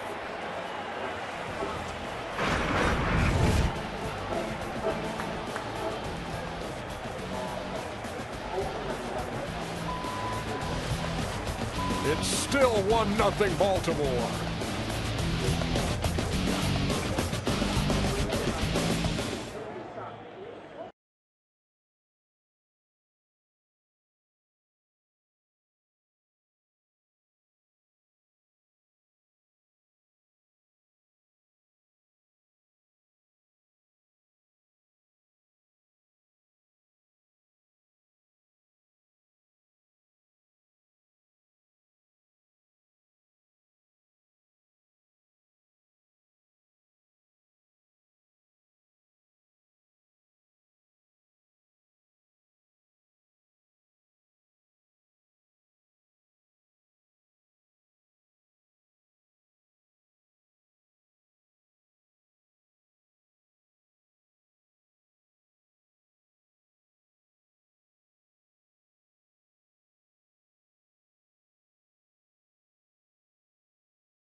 Yankees off the board with this play in the bottom half of the 5th. Well, it's a great play running there. Russell just didn't read this right. I'm all for going as far as you can, but stop and make sure that you're maybe 1 foot's right there. You can't get doubled off on that. If it hits the wall, you still got a good chance to score. Great play on Nate's end, and J.J. Hardy made a nice relay through from left center field in the air to record that second out, or that last out. A high pop by Matt Waiters. And shortstop Jason Nix will call and puts it away for the first out. Again, the catch by McLeod. And then they're able to double up Russell Martin. And Joe Saunders loving every second of that. Here's Jim Thome, who takes a strike. We had talked earlier, John, about the fact that Saunders had gotten 3 big double plays in that Texas game in the wild card, and he's gotten a couple tonight. That one more unconventional on the catch by McLeod. Yeah, when it leaves the bat, you're like, oh no, please stay in the yard. And then it stays in the yard, and you see what's developing. You're just hoping that that relay throw gets in the air, and it did. It looked by the replay that Nate wasn't so sure he had that one. Going up next to the fence. Makes the catch. Curveball so far for Thome. The first one you could see way outside the strike zone. Second one, third one was the one that was closer. Thome looking for his first hit of this series. He's 0 for 10.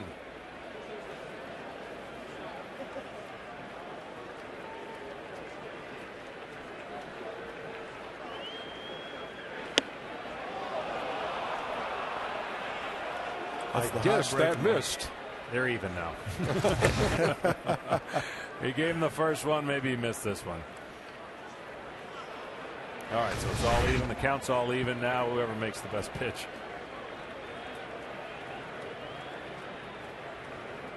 Two to Tomey. 2 down here in the 6th. Let's go to Atlanta. Check in with Matt Weiner. Matt.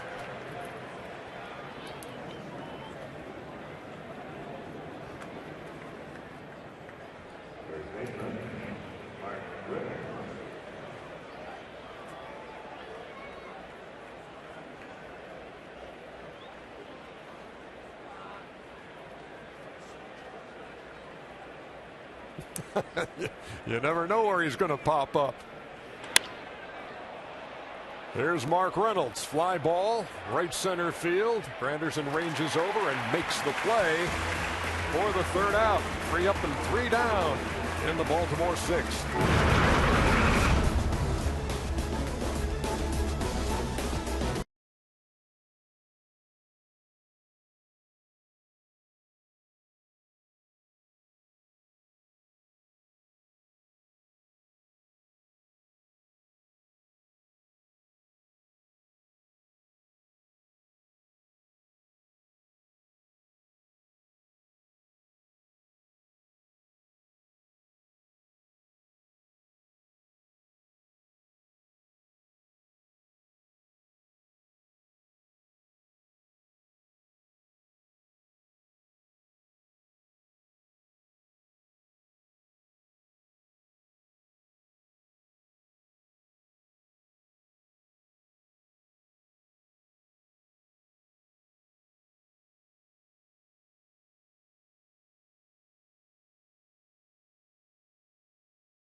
We are zipping right along in New York.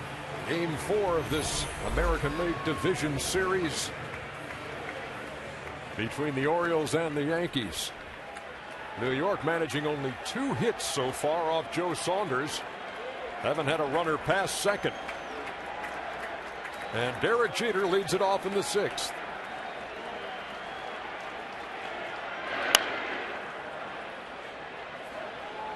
This certainly is a big inning for Joe Saunders.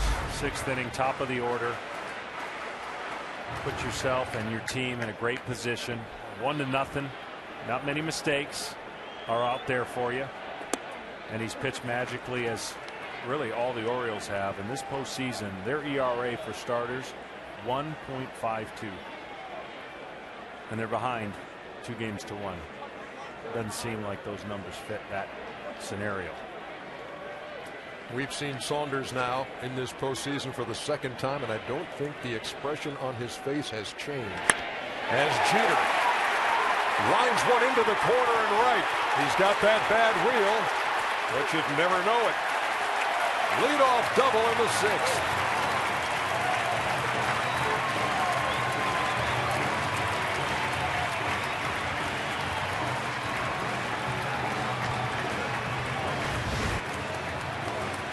When you need a hit, Derek is going to give it to you in the postseason.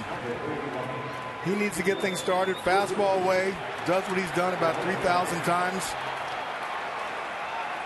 And he grimaces a little bit, but he's running really well. He must have really good healing powers. Leadoff double. Now here's Ichiro.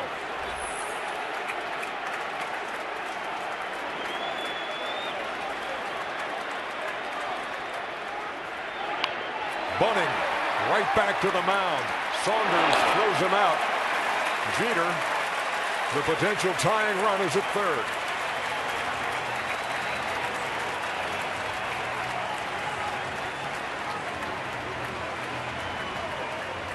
It really is good patience by Saunders. You know, in most scenarios, this is back to him. You could take a shot at third, but you cannot take much time with Ichiro. You got to get the out.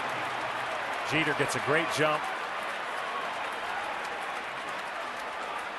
Yeah, the bunt wasn't that great, and you would think that you might have a shot over there, but take the shore out. Again, minimize the inning.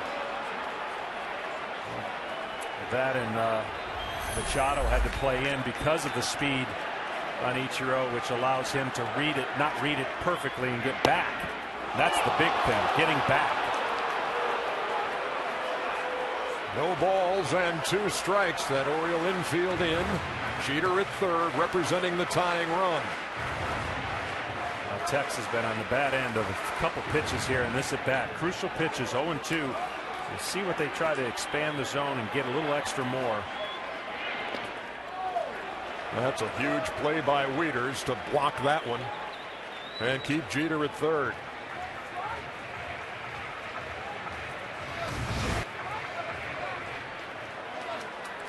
That's a tough one to block too. You see the spin of the breaking ball, and it hits the dirt, and it's going to kick a little further away from Wieters. Wieters does a nice job of getting around the outside of that. Yeah, it tried to sneak in between his arm and his side, but he blocked it. Now it's 2-2.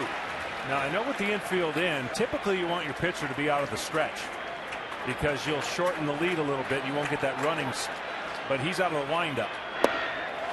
So he's saying I can make better pitches out of the windup necessarily than out of the stretch.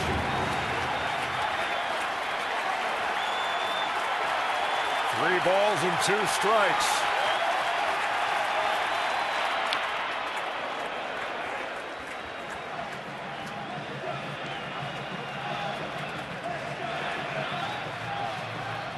Again, another situation here that you spoke of before.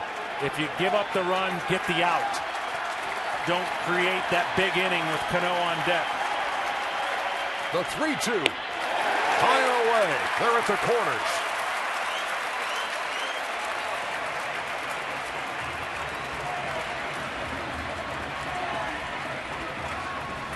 Well, you see early on, he gets a couple calls off the plate. He goes in, gets the call, goes in again, gets the call again, and then can't make the put-away pitch. Nothing close enough to put pressure on Tex or the umpire for that matter. And Tex had great discipline on that curveball. Fouled off the best pitch after 0-2, and then, of course, wasn't close on ball 4. 4th walk of the night for Joe Saunders. The first 3 haven't hurt him. But here in the 6th, you have runners at first and third, 1 out, and the dangerous Robinson Cano stepping in. I think part of this meeting out here is to establish a little strategy, but also give a little bit of a time to the bullpen in case Buck needs a matchup that he would like. They're going to play the infield back, go for the double play here. Again, try to minimize this inning. Robinson Cano is so good in these situations for whatever reason, from keeping the ball off the ground. His ability to shoot the gaps is really good and hit the fly ball. So if you're Saunders, you've got to remind yourself. I know every pitcher thinks, okay, I'm a double play away from getting out of this. But get some outs. You'll trade a run for an out. Perfect scenario, double play, and you don't have to worry about it. Cano takes 1-0. I don't know if you saw it, but Derek and Robinson made eye contact. And Derek gave him the little, hey, easy, easy. For as impressive as his offensive numbers are, Robinson Cano has it into a lot of double plays. And this is to second. They will not get a DP out of this one. The game is tied. As Teixeira moves to second and Jeter scores the first Yankee run. It's an interesting decision by Ryan here. It might not have been a double play ball, but you might be able to force the runner at second base and keep him out of scoring position. Well, Tex had such a huge lead because they weren't holding him on, that when he hits it, he's already halfway. That's a big lead, and this is a risky play. I see what you're saying, being able to turn, but in this scenario, trade the out. Cano runs pretty good. If he gets it clean, I think he already made up his mind right there. But Tex got such a big lead, it might have influenced whether it was worth to make that turnaround throw and possibly hit him in the back or throw it away, and now you've got a bigger inning. Yeah, certainly you're managing your risk right there. He might have deemed it much harder to make that throw to second base, and if you don't make that out, then this inning could be blown wide open.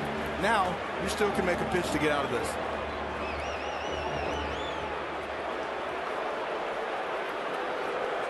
And that will be all for Joe Saunders.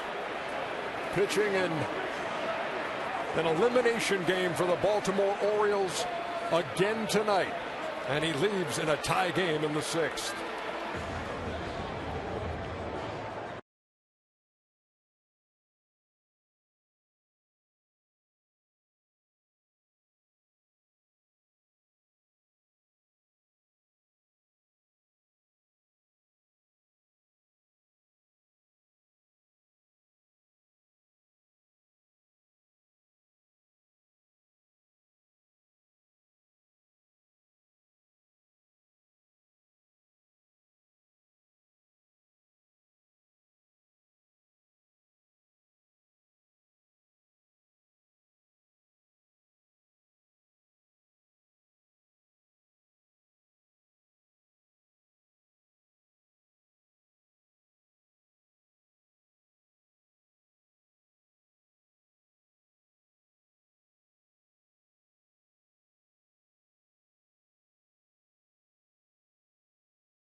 All right, thank you, Matt. Just like the AL wildcard game, Joe Saunders goes 5 2/3. He won that game against the Rangers. Here he leaves in a tie game. The runner at second, Mark Teixeira, belongs to him, and Tommy Hunter on in relief. Yeah, Tommy Hunter, since going to the bullpen's a different pitcher. He possesses 98, but when he was starting, he didn't rush it up there. More of a sinker ball or slider, but he'll rush it up there now that he's out of the pen. He faces A-Rod, who waves at the first one, 0-1. Rodriguez has walked and then singled in the 4th. Was erased in a double play. Well, A-Rod's come out to hit today. He is ready on the first pitch. Waved at that one, but at least he's not in between. He was looking for a fastball. Hunter quickly jumps ahead, 0-2. But not that time. A 14-mile-an-hour difference between the two pitches.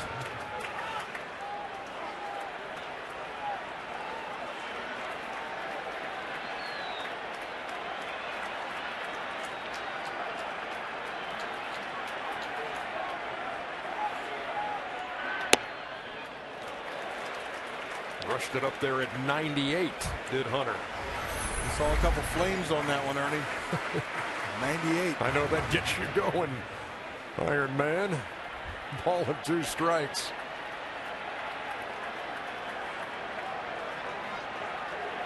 Big spot. Bottom of the 6th. 1-1 game.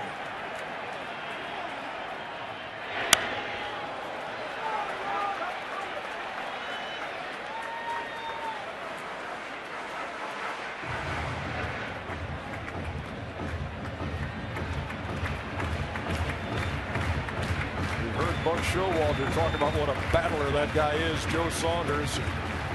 He certainly was again tonight in a game the Orioles have to have. Alex Rodriguez has a chance to give the Yankees the lead here in the 6th.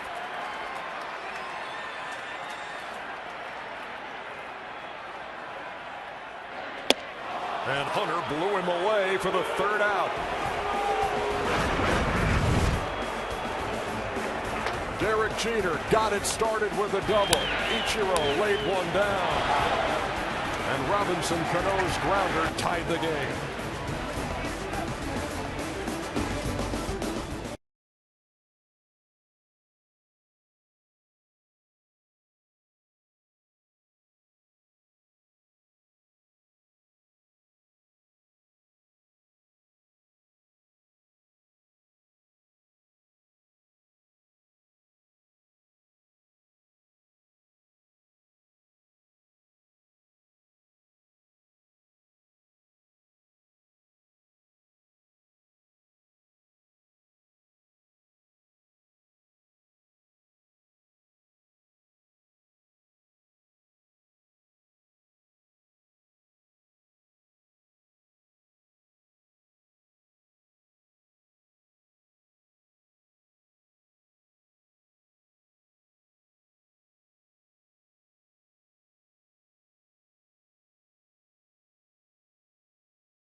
.com.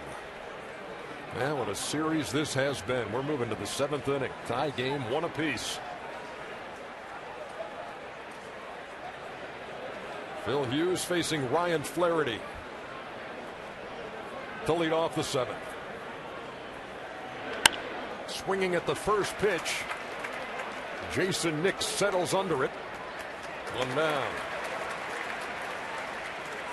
Flaherty likes that first pitch. So he went deep on last night. Not bashful about taking a hack.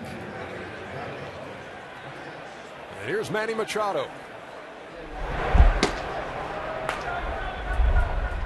You see the bullpen getting ready.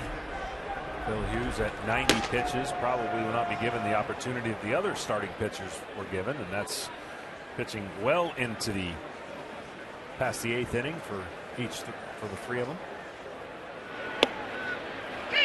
Machado takes a strike, 0-1.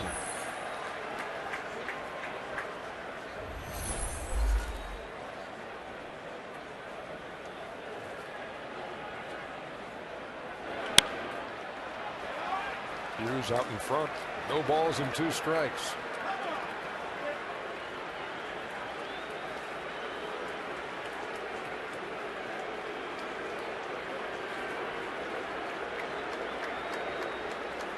See Nate McLouth on deck.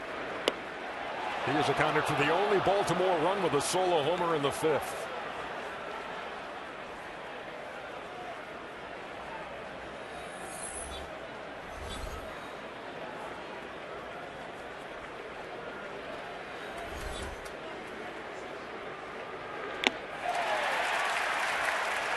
Hughes strikes out Machado. 2 up and 2 down here in the 7th. The night for Nate McLouth.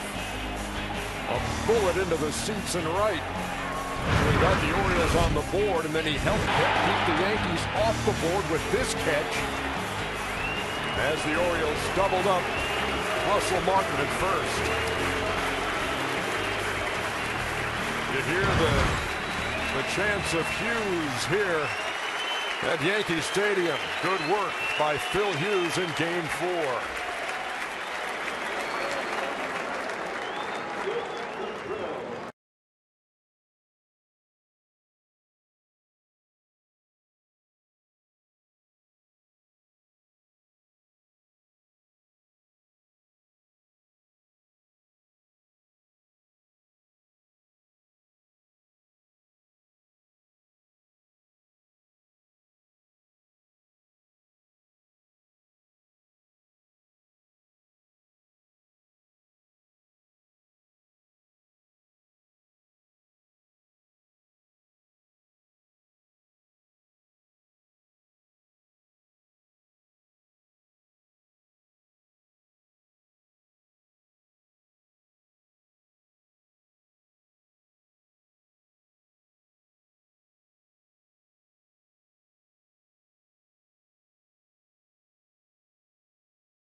You heard it right. Brand new episodes on a brand new network. Cougar Town has moved to TBS. The new season begins this January only on TBS. Hey, is that show coming from the Animal Planet, Ernie? It moved, right? Not exactly. Oh, all right. Well, kind of thanks Cougar. for clearing that up. Here's Boone Logan on to pitch for the Yankees in relief of Phil Hughes. And Logan in this lefty-lefty matchup going up against Nate McLouth, who, as we showed you, as the Yankees made that pitching change, has homered in this game in the 5th for the only Baltimore run. Boone Logan doesn't just get left-handers out. He's got an even split between lefties and righties just about, but he is coming in to take care of the Orioles' hottest hitter, and the Orioles' Mr. Do-Everything guy so far. He's driven in runs. He's made big plays. And yes, he's the leadoff batter. Yeah, he's doubled and homered tonight. Walked in the 1st.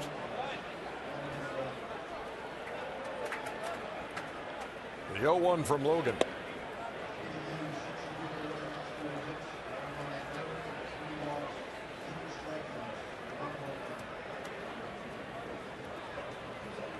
Phil Hughes working into the 7th.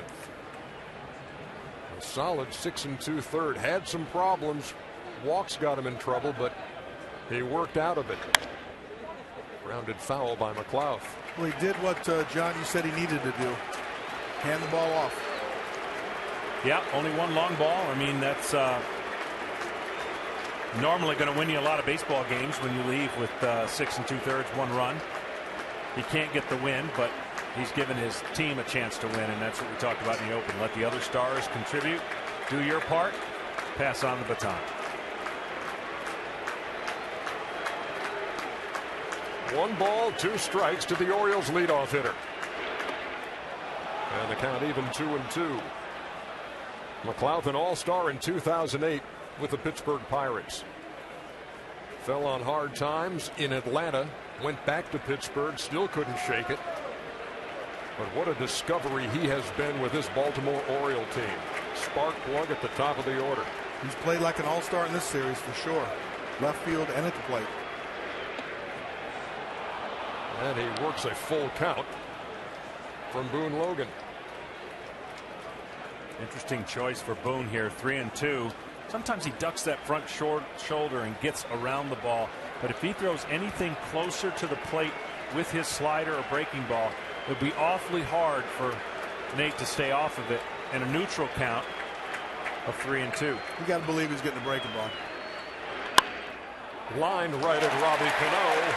And that'll do it for the Orioles in the top half of the 7th. Time to stretch at Yankee Stadium.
Bottom half of the 7th inning, and what do you know? Another close game in this series between the Baltimore Orioles and the New York Yankees. It has been so tough and tight from the start of this series, Cal.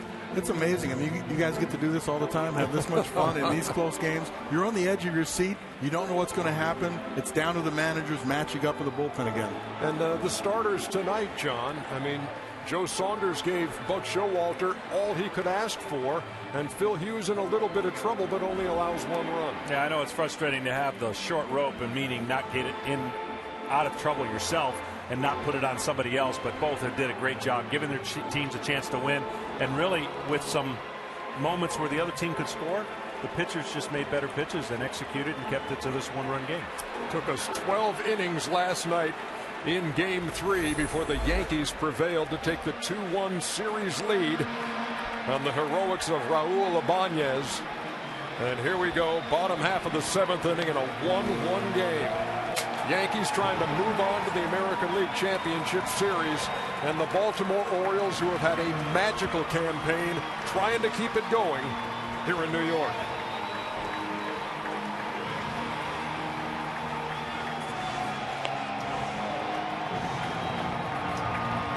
crowd today has been a little more into it, so to speak, than they were yesterday. I mean, that 9th inning put them in a roar, and 12th inning, of course, put them in a fantastic mood.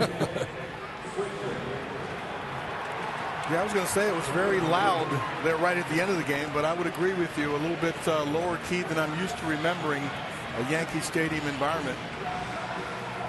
Well, the story of this series could be as simple as the 7th inning on. 7th inning on, Baltimore has scored 0 runs, and the Yankees have scored 8. 7 of those in the 9th inning or later.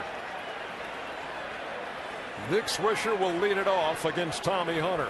He'll turn around and hit left-handed against the big right-hander who came on in the 6th and struck out Alex Rodriguez with the go-ahead run at second. Swisher's 0 for 2. Fly ball, right field, fairly deep. Chris Davis, short of the track, makes the play. Just missed that. He was looking for that fastball to, as Buck Showalter would say, ambush it on the first pitch. There it is, up in the strike zone. I tell you what, we don't have the wind like we had last night. That jet stream out to right field, a lot of fly balls, really high fly balls hit today. Haven't carried out there in that part of the ballpark like we saw last night. If you could will a ball over the wall and right, they were trying to do that here at Yankee Stadium. The roar went up. There's a broken bat. Shallow center. Flaherty cannot make the play. He dropped it. And Russell Martin is on.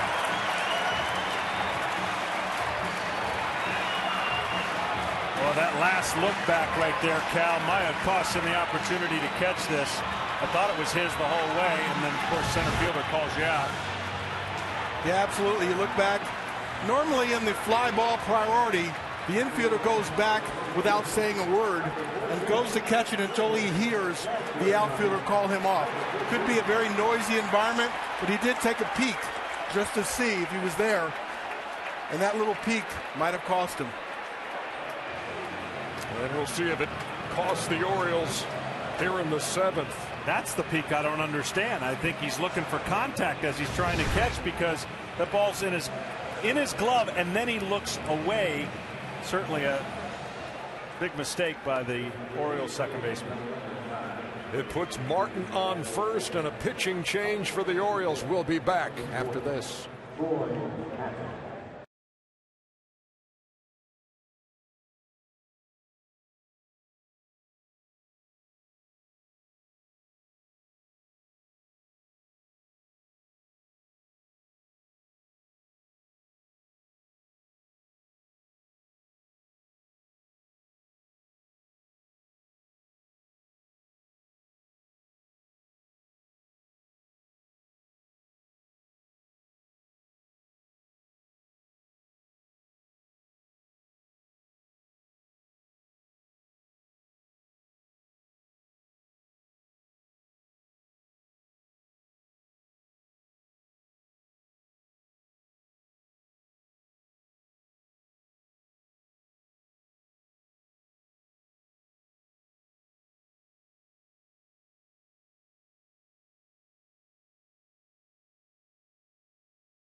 wasn't like Adam Jones was running up his back on Flaherty right here. What happened? Well, he was going out. He wanted to take a quick peek to see where Adam was.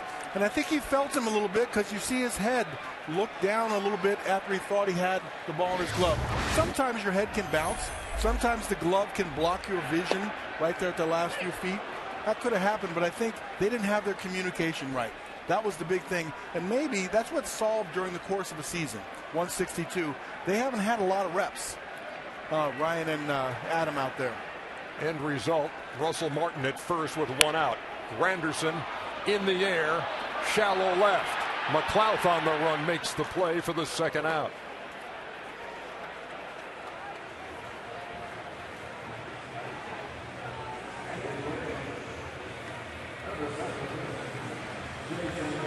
Troy Patton retires Curtis Granderson and now will face Jason Nix. And Nix has hit the ball on the button twice, a double in the third. And he hit a shot to the wall in the fifth that McLeod tracked down and turned into a double play as they doubled up Russell Martin.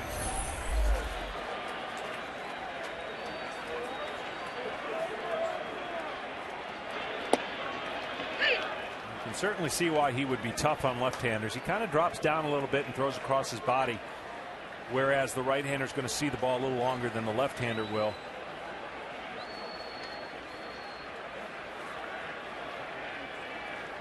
Jason Nix certainly benefits from the lefty facing the lefty because of the error to Ryan and the pitching change. He was all over Saunders coming in, similar type.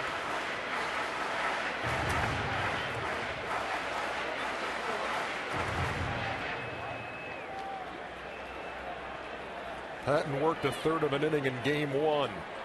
Pitching in a big spot here in game four. Go ahead run at first. Fooled Nix, and it's 1-2.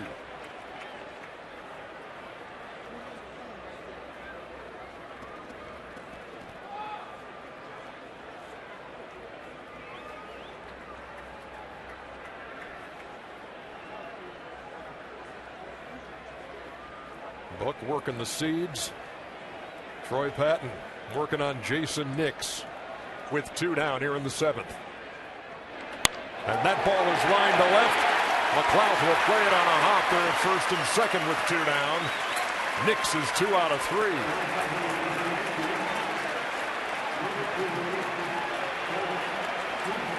Three really good at bats.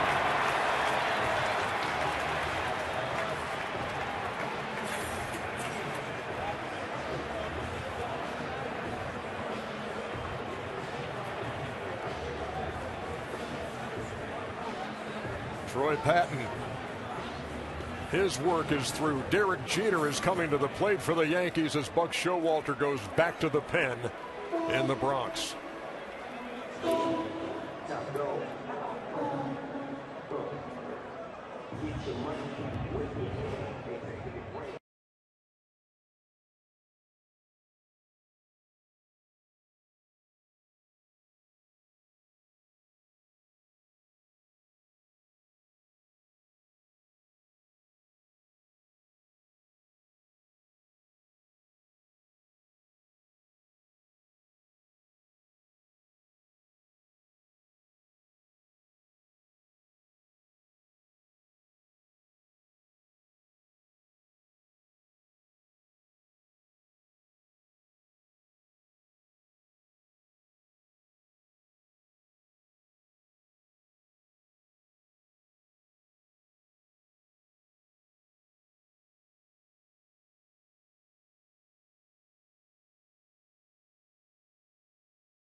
Team Stream. It's the way baseball fans stay in the now. Head over to the App Store or Google Play and download Team Stream now.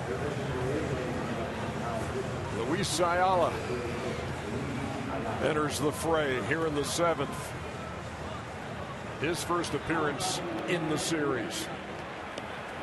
And he will face Derek Jeter with 2 Yankees on in a tie game.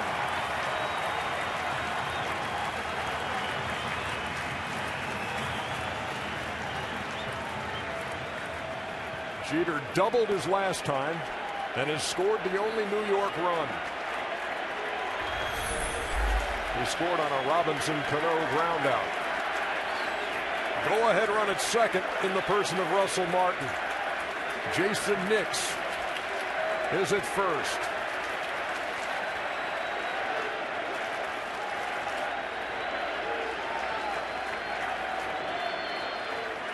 Sinkers and sliders. A little 3/4 low arm angle of delivery. Almost nipped him. 1-0. He'll run the ball, as you saw, into a right-hander. For the Yankees, their 2 out runners in scoring position stats are as follows: 1 for 11, and the guy at the plate is responsible for the 1 hit. You saw Martin and Nix, your runners. Jeter waiting on a 1-0. For a strike count even. There's a lot of RBIs in that Yankee lineup. This is the one that used to make me cringe, having Derek at bat in this situation. He is so calm. He is in so control. He's not worried one bit. That worries me. You saw him put a 13 pitch at bat together against Joe Saunders earlier.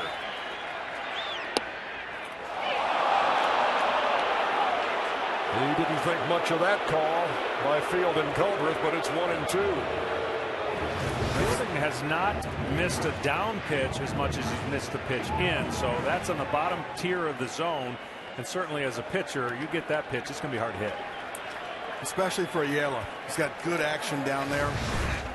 And as a hitter, you don't want to swing at that pitch. You want to make him bring the ball up so it straightens out a little bit. Luis Ayala, the 4th Oriole pitcher. Here comes the 1-2. And Jeter grounds it foul up toward third. I think that was off his foot. We'll get a chance to see this. I think he fouls this ball pretty close to right off that pad. Right off the shin guard, yes. Good eye, John. When it happened last night, it made him hop in the first inning. Had to come out of the game after his at-bat in the 8th. He digs in here again, behind in the count, 1-2. With 2 on and 2 out in a tie game.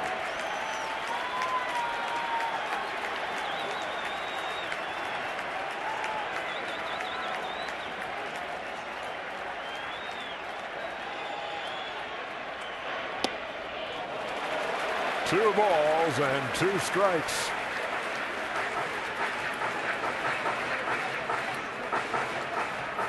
The Bucks thinking, one time, Derek, swinging a bad pitch, will you?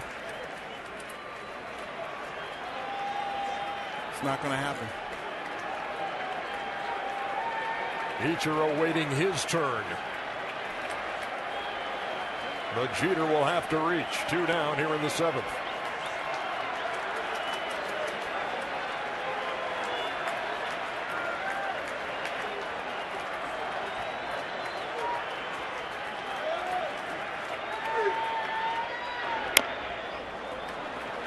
Stayed alive. Did it again. Fouled it off that foot. That's what sinkers in will do. Taking a beating. This was on the back heel. And you're so right, John. The ball running in there. Can't determine if it's just on the plate or just off the plate. When you go to swing at it, the only place you can hit it is down on your foot.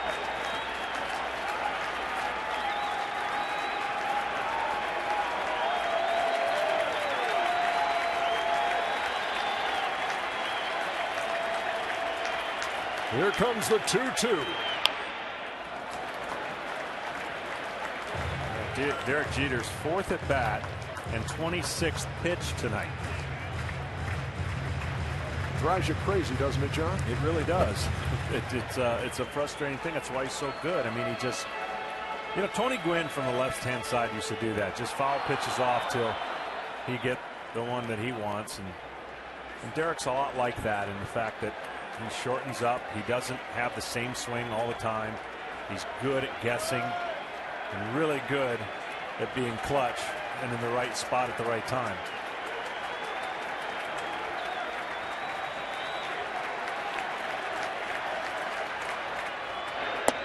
And Ayala gets Jeter looking to end the 7th. The Baltimore bullpen keeps the game tied.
Well, this pitch catches the strike zone. It's in top tier, and he's letting the umpire know you can't have both quadrants. You can't have it low and up.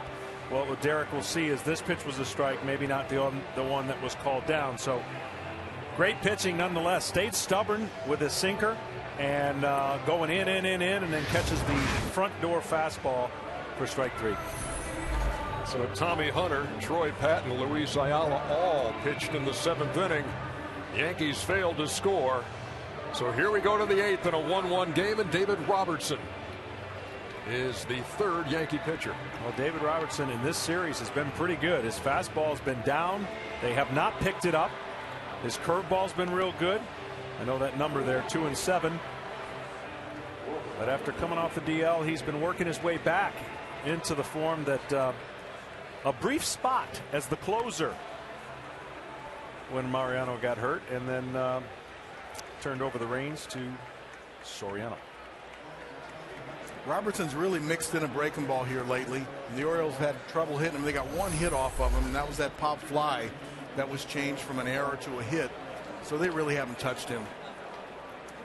J.J. Hardy leads it off here in the 8th and takes a strike. Hardy tried to sacrifice his first time after Nate McLouth had walked, laid it down, and the ball stayed fair. He earned an infield hit out of it. But the Orioles failed to score. This one's grounded to short. Sunday up for Knicks. One down. Cal, how How much did you enjoy a hop like that in all your days in the infield? Come right up to you. The normal two-hopper, that was one of the best things you can get, and I prefer a slow runner. Give me a little more time to get the ball out of my glove. In a perfect world. Here's Chris Davis. You can set yourself up and throw. That's the most important thing. But I've had my anxious moments where you get in one of those funks where you can't throw the ball over there, and it doesn't make any difference either. But given my choice, that's the play I'd like to make. Nice two-hopper with a slow runner. Chris Davis behind 0-1 after the check swing foul ball. He's 0 for 3 with a couple of strikeouts. In the air, shallow right. Swisher on, Cano back. Cano makes the play, 2 down.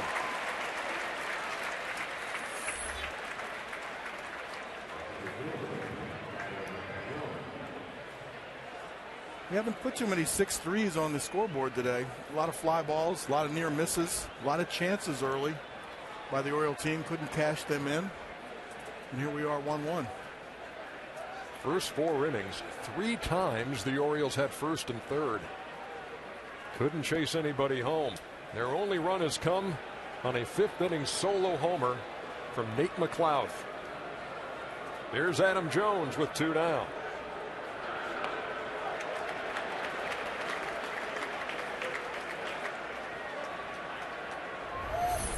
He's now 2 for 19 this postseason.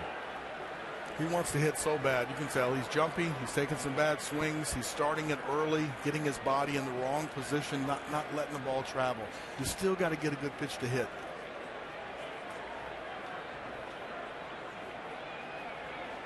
Robertson to the plate. And he's ahead 0-2.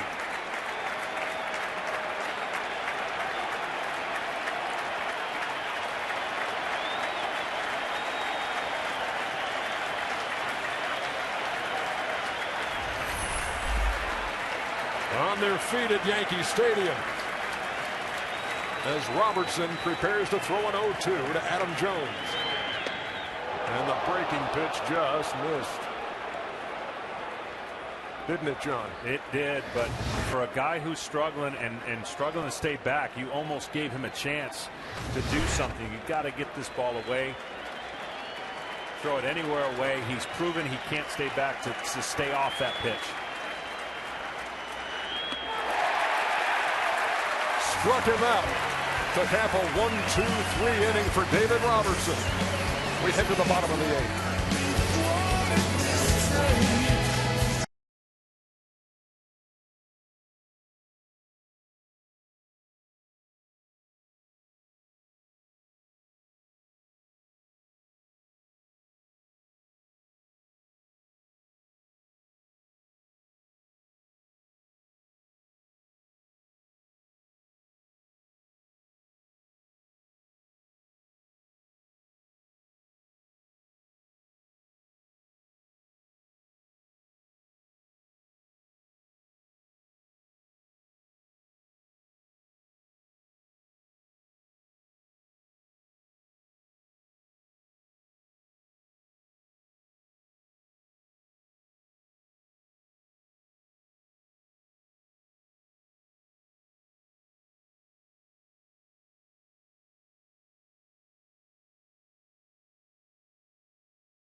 yourself a sports fan, you've got to get DirecTV. Call 1-800-DirecTV.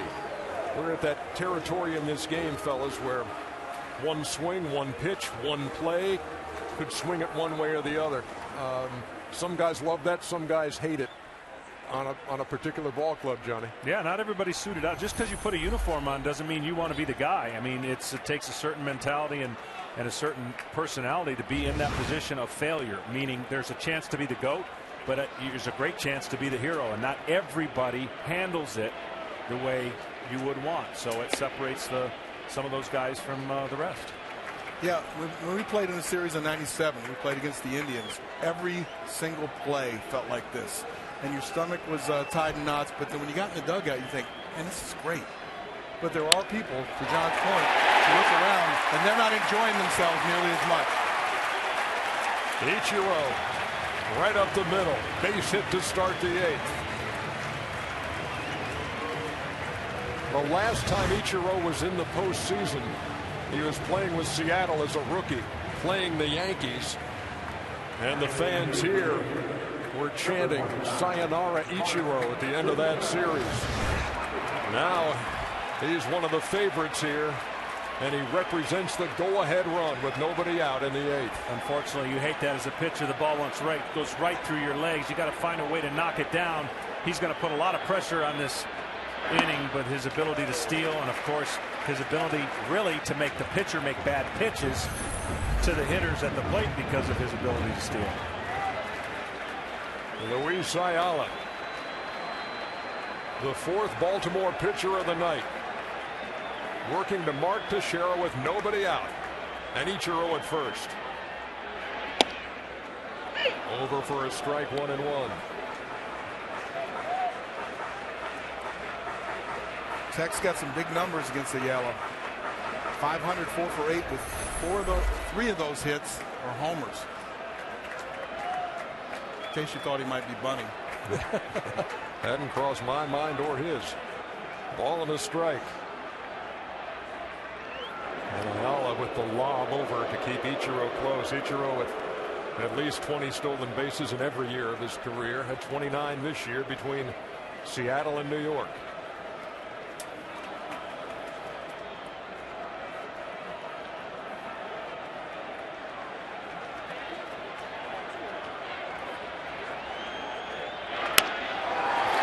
Back, base hit to center.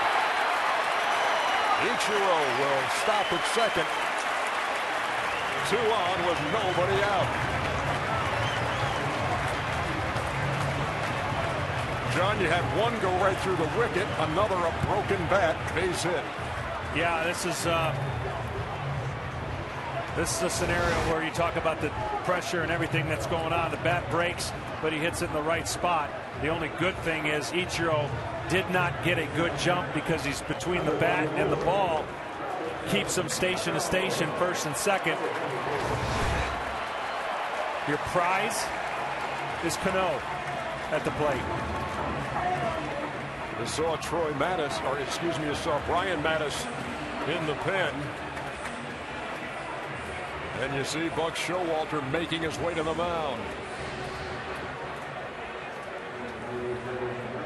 Brian Mattis, of course, has been super tough.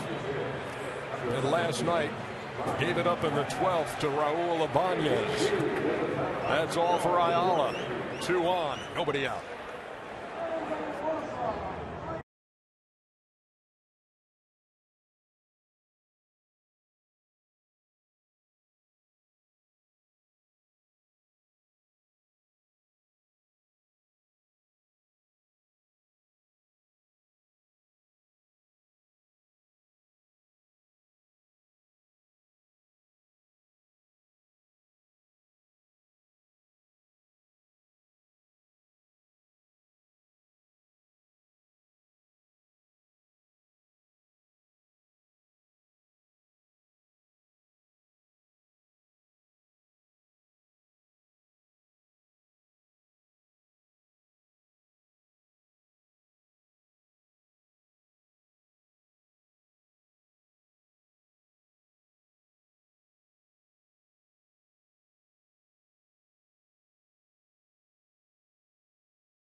He's a guy, Mattis, who's been called on to face Cano. Got him on the grounder in the first game, and in the second game, came on and intentionally walked him, then got a fly ball out on a swisher to get out of a jam. And the Orioles are in a jam here in the 8th. Yankees have runners at first and second, nobody out. No place to put him right now.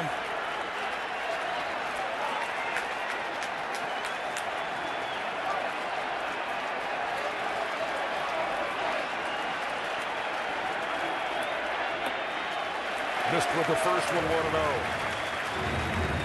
Well, he's been in this situation just about every time that no room for error. So the exception of yesterday has been really, really good. You try to get yesterday out of your mind as fast as you can. That first fastball he threw, he pulled it a little bit. Obviously, the last fastball he threw up. And Ibanez hit the home run. Cano is 0 for 3, and he's ahead in the count, 2-0. Alex Rodriguez waits on deck.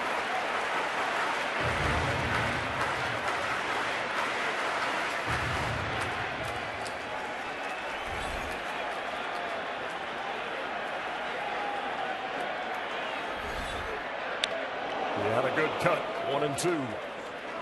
Let's go down to Craig Sager. Well, this is a moment foreshadowed by Buck Showalter when this series began. When asked what the difference would be, he said, well, it's going to be about the pitching. It's always about the pitching. It's like the agent who says it's not about the money and ended up being about the money. Who says it's not about the pitching? He said this series is going to be about the pitching. And here we go. And it's Brian Mattis against Robinson Cano in a tie game, bottom of the 8th.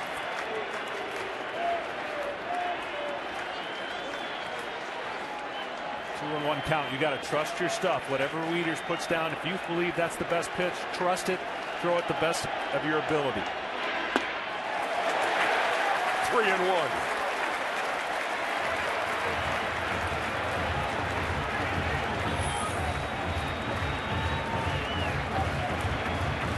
Alex Rodriguez, who has a walk, a hit, and a strikeout here in Game 4, waits on deck.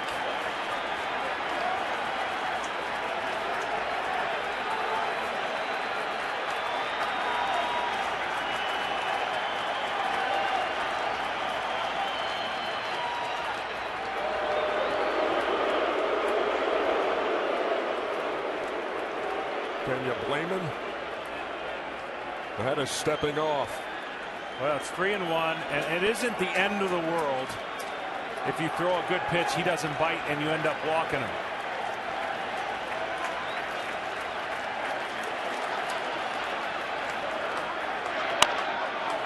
Grounded to second.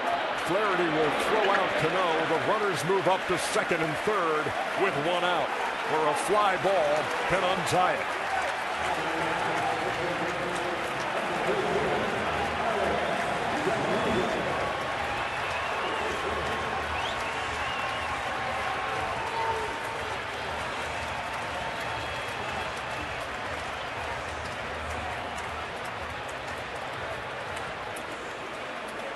Well, Mattis got Cano. And Buck Showalter takes the ball from the left-hander. It's all hands on deck in Game 4.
Darren O'Day, the 6th Baltimore pitcher, John. Well, he's had the matchup twice previously with A-Rod, and he struck him out both times. A funky delivery with a slurve and a riser. And then you look at the next two guys on this list. That's why I said it ain't the end of the world if you don't get Cano out and load up the bases. These guys have struggled, but nonetheless, one of these guys are going to have to make contact. It's always good you have first base open, so it helps you with your pitch selection here. If you fall behind, you can choose other pitches and take a risk and a chance, or you can, you don't have to give in with first base open is what I'm trying to say.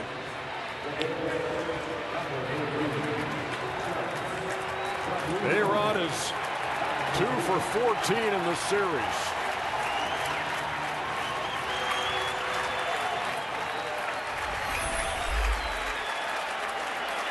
He did single in the 4th after a walk in the 2nd, but he struck out in the 6th. The go-ahead run is at third base. Oriole infield in.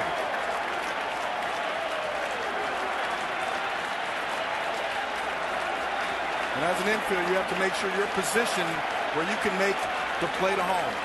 They're tight.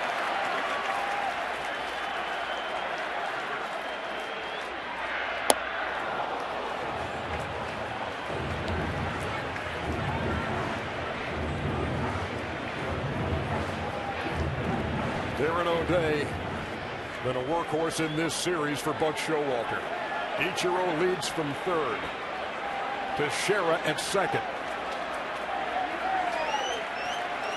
A fly ball will give the Yankees the lead. And it's 0-2.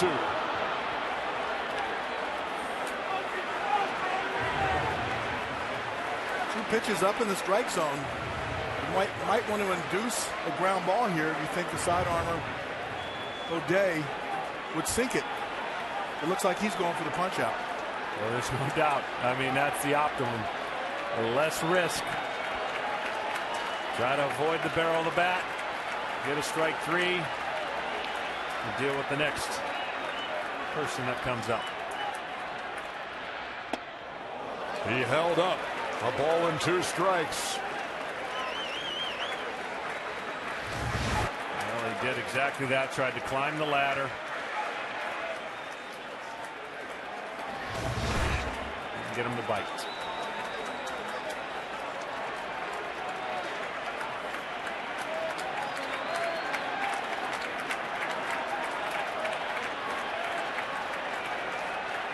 Runners lead from second and third. And Rodriguez waves at strike 3.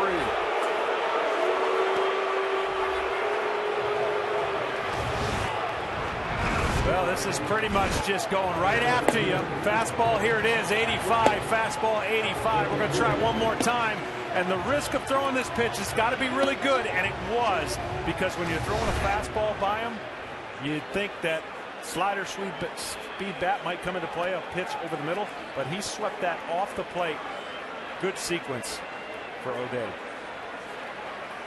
Now the Orioles with a chance to get out of this jam. Ichiro and Teixeira started the inning with singles. Cano grounded out. A-Rod struck out. Here's Swisher. He's 0 for 3. Didn't mean to. 0-1. I think the count, meaning the pitcher's favor, will determine how you attack the hitter with a base open because you have a right-hander on deck. So he's gotten ahead with that slider, that sneaky slurve, if you will. And the hitter's job is to figure out how he's going to pitch to him, if he's actually going to go after him or nibble. But we all have documented Swisher's struggles. O'Day to the plate. That ball is hit to right. Plenty of room for Chris Davis. Darren O'Day comes on, and for the moment saves the day. We're heading to the ninth.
This has been a whale of a series in the American League. It really has. It's been fun to watch, fun to be a part of. I know the players were wishing maybe there were some blowouts here or there to ease their stomach. But you got Soriano coming in, and what is another game where it's tied, and he has not factored in a save opportunity yet.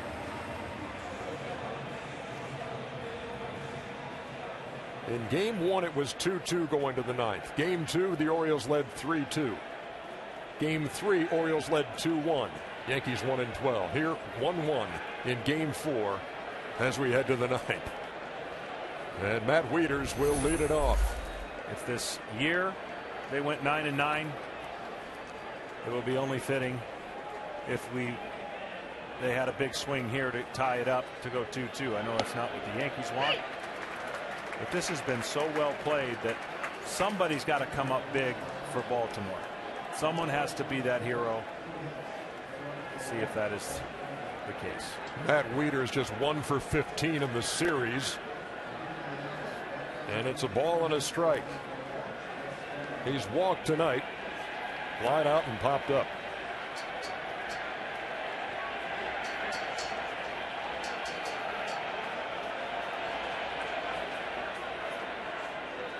Soriano to the plate.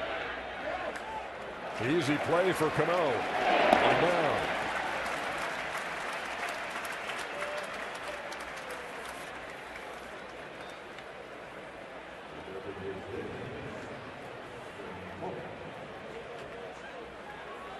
Now Jim Thome has not had a hit in this series. 0 for 11 out of the DH spot. And 1 for 14 in the postseason. And looks at a strike from Soriano. He possesses a lot of power. There's not too many ballparks that can hold him. Left center field, right center. But he hasn't got a swing going yet. Hit pretty well. And Thome will try to leg this out as Nix couldn't handle the sharply hit grounder.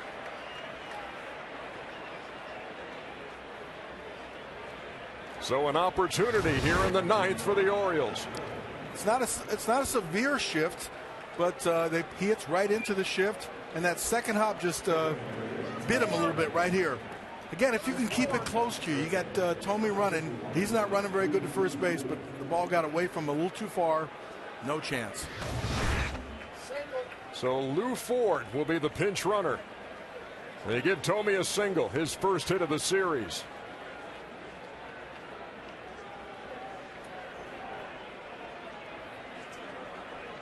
And here is Mark Reynolds. He's hitless on the night. A strikeout, pop up, and a fly out.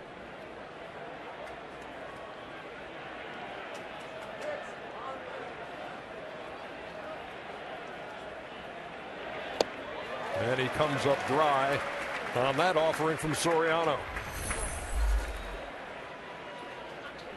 What you've seen all series so far for the Orioles, anything away with their hitters, they're pulling out, trying to get to that ball, trying to yank. And when you're in that kind of mode and you make pitches, you're going to make hitters look silly. And really, the one amazing thing is we haven't seen pitchers make that kind of mistake that gives the hitter that out, that freedom where they're pulling their left shoulder and the only one area they can hit the ball and lift it over the fence. We've seen Josh Hamilton swing wildly when he's not seeing the ball really good. He looks bad. We've seen Adam Jones tonight when he's not swinging real well. He seems to be flailing away. But you're right. When you get into a launch mode, your first move is up and off the plate. The outside corner seems a mile away. Martin made a scrambling block on that pitch. It's 1-2. The pinch runner at first is Lou Ford, who's back in the big leagues this year for the first time since 2007. Used to play with the Twins and started this year in the Independent League for the Long Island Ducks. Now he's on a huge stage. And they've got him picked off, and they got him. Ford caught leading, and Soriano picked him off.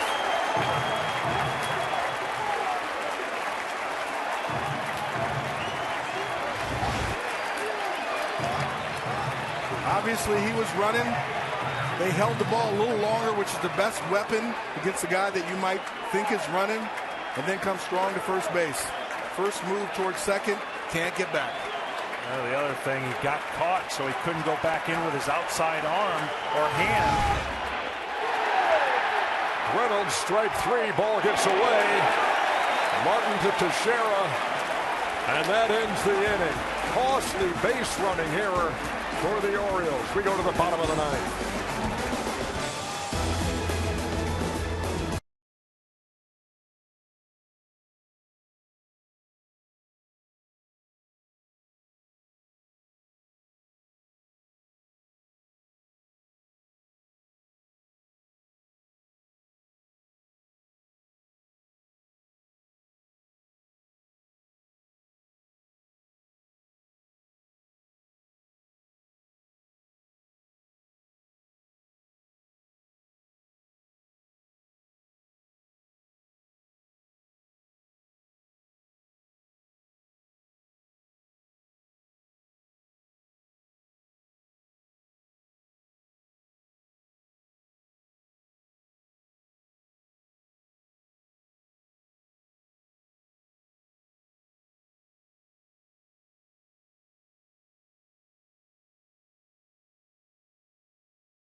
Two top home run hitting teams in baseball. They've each hit 3 in this series. All have been solo homers. One's been a game tying homer. The other 5 go ahead homers. And the one walk off last night by Raul Ibanez. But in game 1 of this series, when the game was tied 2-2 in the top of the ninth at Camden Yards, Russell Martin did this. And that sparked a 5-run rally for the Yankees, en route to their Game 1 victory, 7-2. Here in Game 4, Martin will lead off the ninth against Darren O'Day. Well, we're at this position because the Orioles had second and third, nobody out, and could not find a way to score 1, yet alone 2 runs. So second and third, 1 out. The Yankees had an opportunity to take the lead in the bottom of the 8th. They could not do it. So missed opportunities. Getting home field advantage. This is why the Yankees have a slight advantage at this current point. So I got to go back 11 years for games won in walk-off style back-to-back in the World Series of 01. O'Day to Russell Martin. Lays off of it, 1-0.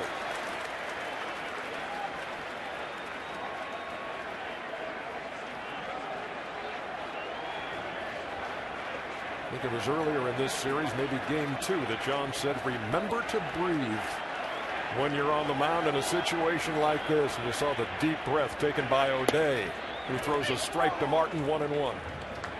How about when you got the headsets on watching from up here? You still breathe? It's been that kind of a series. There's the guy who got it all done in game 3 last night, Raul Ibanez.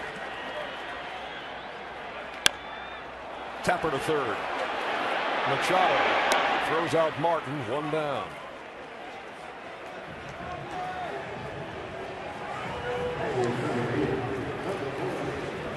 Well, it has been a struggle in this series and in this game for Curtis Granderson. He's 0 for 3 tonight, 1 for 14 in the series, and he has struck out twice tonight. He hit 43 home runs in the regular season, tied for second most in the American League. And if he were to do that here, this place would erupt.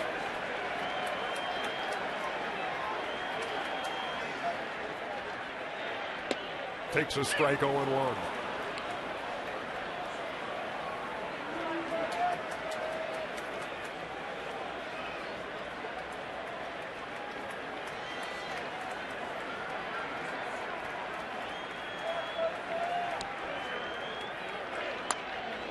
Hit it hard, but foul. Down among the photographers just to the right of the Yankee dugout. Hope everybody's okay down there. What's interesting about Granderson and Reynolds, for that matter, most of their hard hit balls have been pulled foul. To your point, where you're getting out, trying to go get the baseball, not letting it come to you, and certainly the pitchers are taking advantage of guys that are having trouble making contact.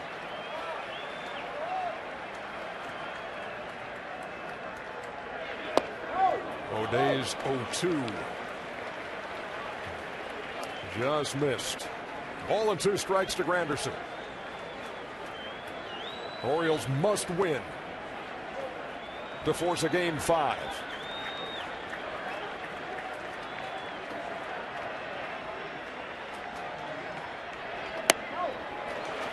Granderson had a notion, held up 2-2. Well, great job trying to get him to bite away on a sinker. Then he goes and rides it back up. See if he throws that frisbee and gets him to swing over the top of it after seeing a couple fastballs and changing his eye level.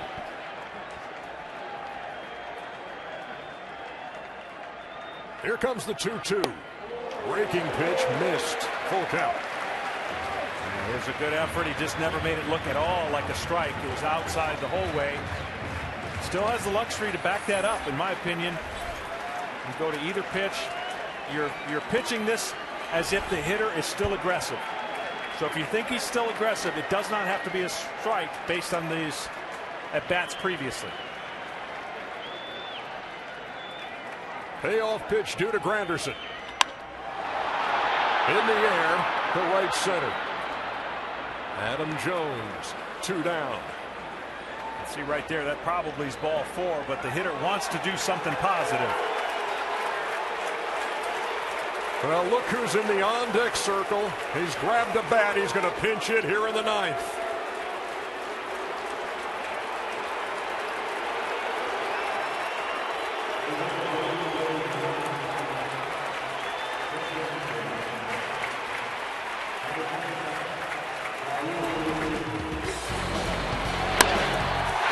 Inning last night tied the game.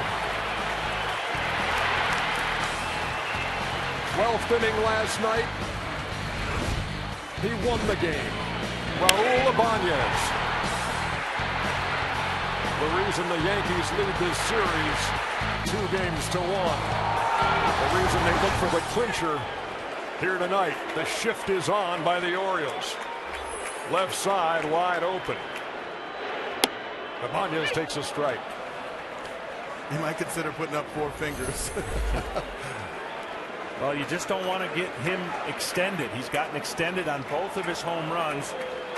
As Joe Girardi has said, look, the guy's got a good swing. And with a good swing, he's been producing a lot of power when the situation is called for it.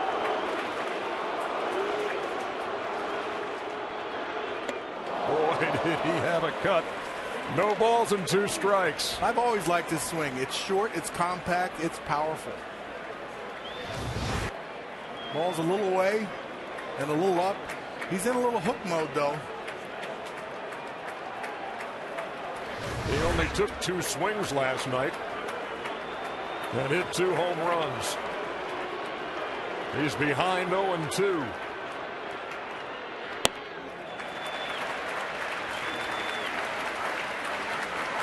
Tell you what, for a sidearmer, it is difficult to get the ball up when the catcher calls up for a traditional pitcher. He's done a great job, and every one of these occasions I've seen the ball up, he gets it up to that area and gives a chance to be swung at.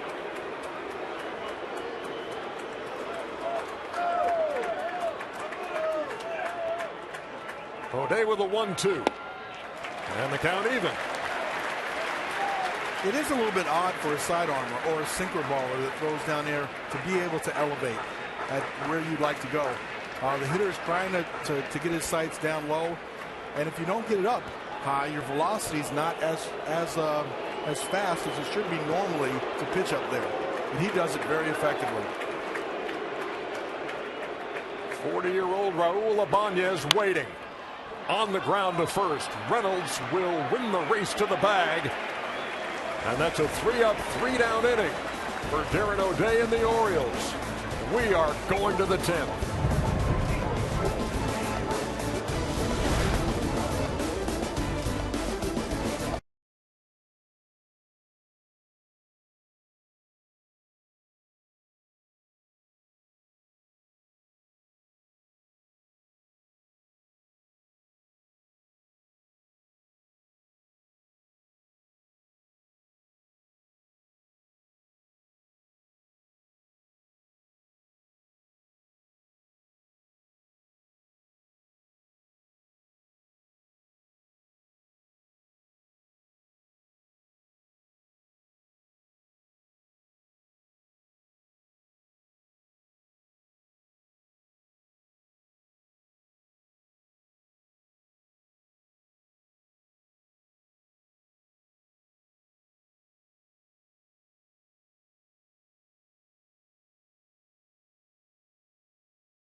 The eye-popping number this season that belonged to the Baltimore Orioles, as you see Eduardo Nunez, the new Yankee shortstop, was that streak of 16 consecutive extra inning wins after dropping the first 2 games in extras to the Yankees this season.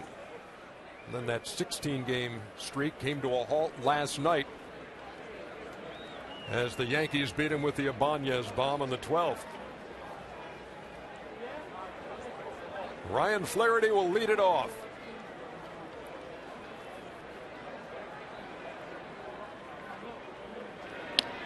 And he takes a strike from Rafael Soriano. How long do you stay with Soriano in a game like this? You have the advantage, you're up. How long do you use your closer? This will be it. You got CC Sabathia going tomorrow, and this will be it. I know you want to think about winning this game and not worry about tomorrow, but you still have to have some kind of concern for preserving a guy that will be able to close out a game tomorrow if you have one. So I think this is it. 2 is the max.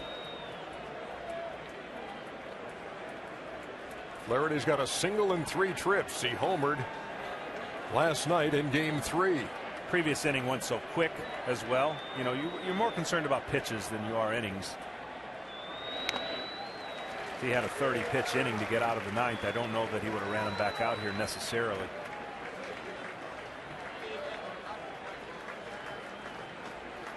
Came on the air tonight talking about the Orioles and their struggles offensively and trying to generate something. Tonight it's been a solo home run for Nate McLouth. There were some opportunities sprinkled in, but they could not pick up a clutch hit, Cal. There were opportunities all over the place. The biggest one, second and third, no outs. Whereas a productive out might move one runner over and one runner in, and a sac fly might score 2. They took a chance on trying to score in a little dribbler. It could have been a costly base running mistake. The 2-2 to Flaherty. Did he check his swing? Yes, he did. Tony Randazzo made the call down there at third.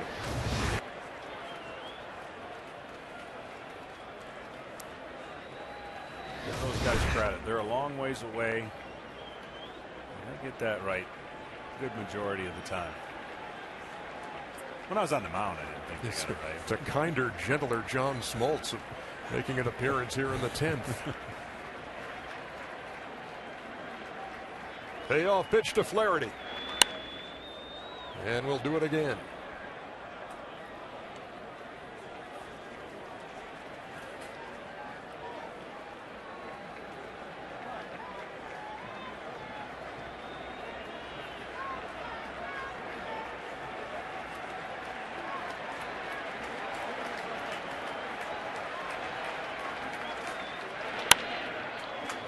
Three-two is in the air to shallow center. Randerson settles under it, one down.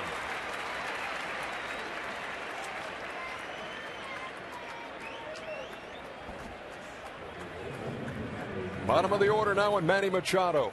20-year-old third baseman is 0 for 2 tonight. He did walk in the second, but struck out in the third and the seventh. 1 for 12 in the series. If somebody in the dugout or the hitting coach at some point says, hey, I know it's easier said than done, sit on this breaking ball. This is what they're going to throw you. But then, you're taught to react. A little nubber into foul territory over there by the Yankee dugout. 0-1. In Manny's young career, he does have a homer off of Soriano. So he has a little history he can go off of in this situation. But yeah, I think they've been throwing him a steady diet of breaking balls, trying to keep it away from him. That would be good, strong advice. Then you get hit diving out over the plate.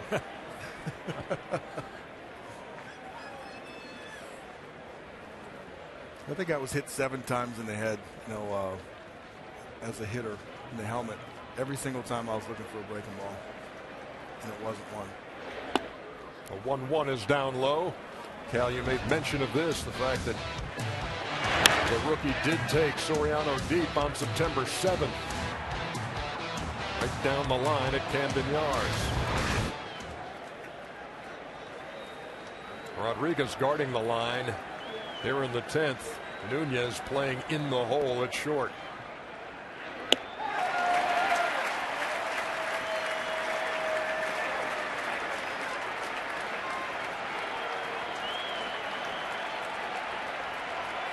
A couple fastballs up in the strike zone.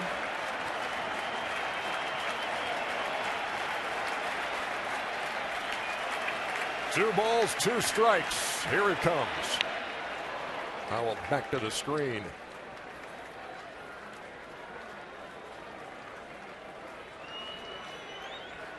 You talk about Machado getting an education in the major leagues and a crash course. Made his debut in the middle of August, or early August, and was the player of the week his first week. Was surprised to get the call up as he hits this ball to left, and Ichiro puts it away for the second out.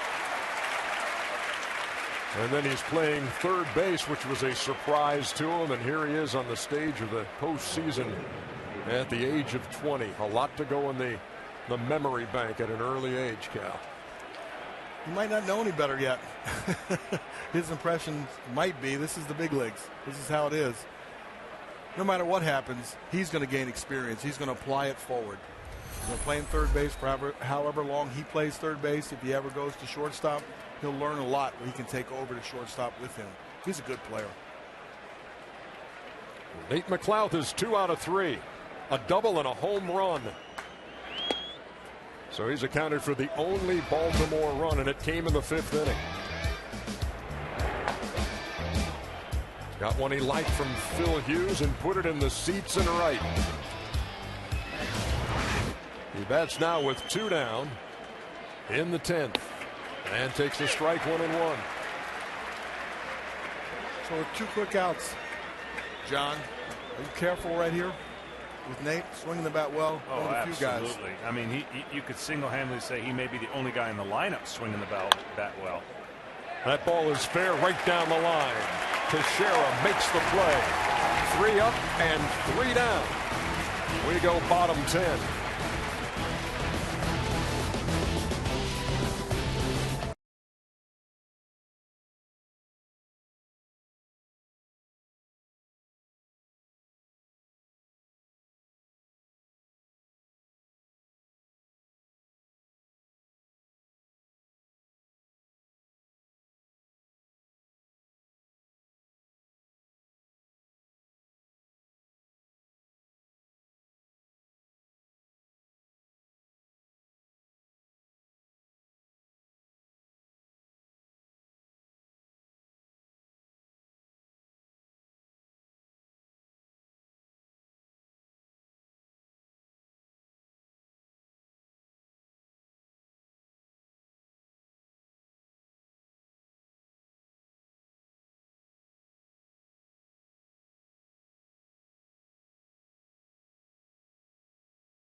DH for the Yankees tonight.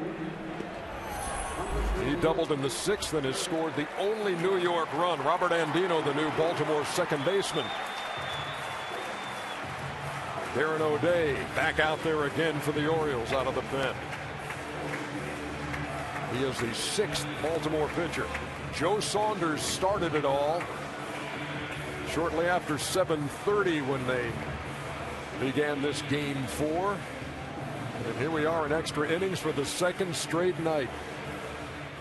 Well, O'Day has done an incredible job and now pushing the limit a little bit and extending him because the top of the lineup is up. Certainly the most potent opportunity for the Yankees.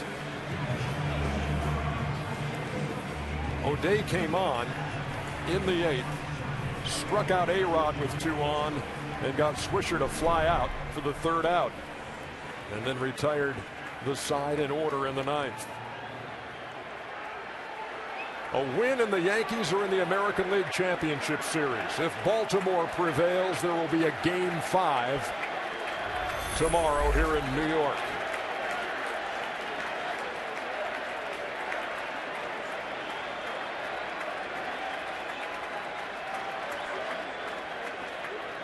Jeter 1 out of 4, a couple of strikeouts. Tapper to third, didn't mean to. Machado throws him out.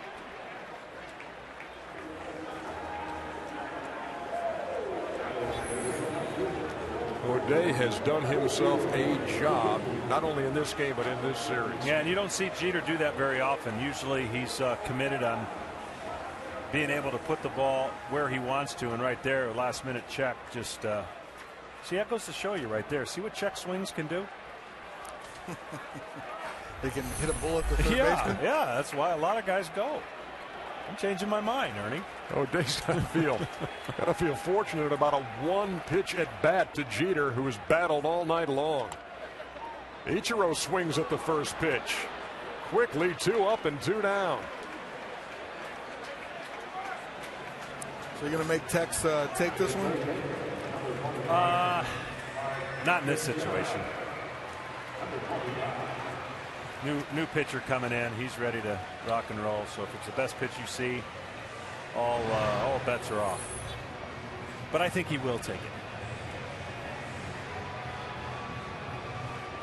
And that may be part of what, besides the catcher giving him a break from running over to first, they had a conversation to say, hey, let's not let's not go by this general rule. We all go by that there won't be 3 pitches and 3 outs.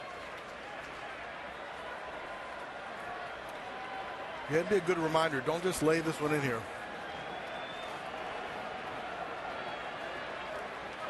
Teixeira has singled. He's walked a couple of times and struck out. He bats with nobody on. 2 out in the bottom half of the 10th. Frisbee stayed outside to steal John's term. With your permission, of course. 1-0. Just don't get carried away, okay? Phil Hughes, who was the starter a long time ago tonight.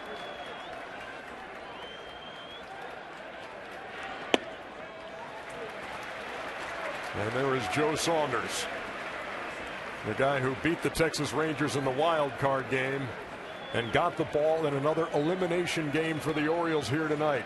And boy, did he pitch well.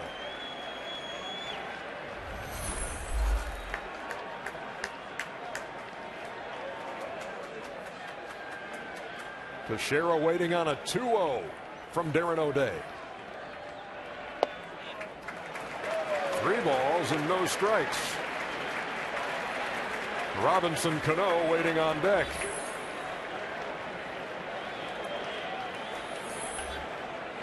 Definitely, Texas pretty good if he's got the green light and only swinging at that one pitch he wants.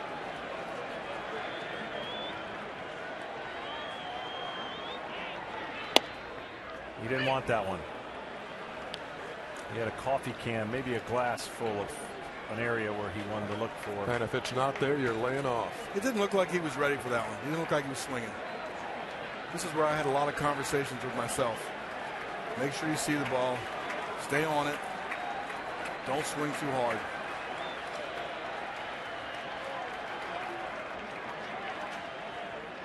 The 3-1.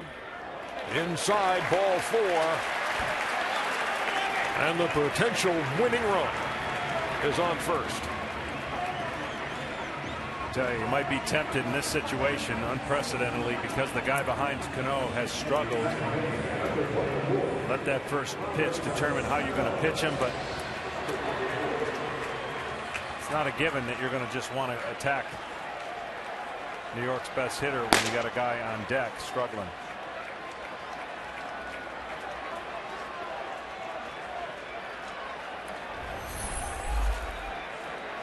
Cano is going hitless tonight, but his ground out in the 6th scored Jeter with the Yankees' only run.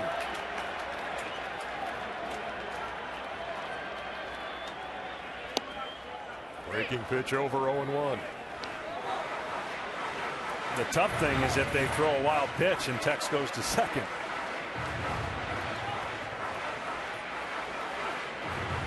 Definitely open up the opportunity. There's Adam Jones in center. Here's a situation for the outfield. You don't want to give up a double over your head that can score this run. If the ball goes over your head, it should go over the fence. O'Day ahead, 0-2. Cano came into this series with a 9-game hitting streak during which he hit .615. But he is just 2 for 16 in this series.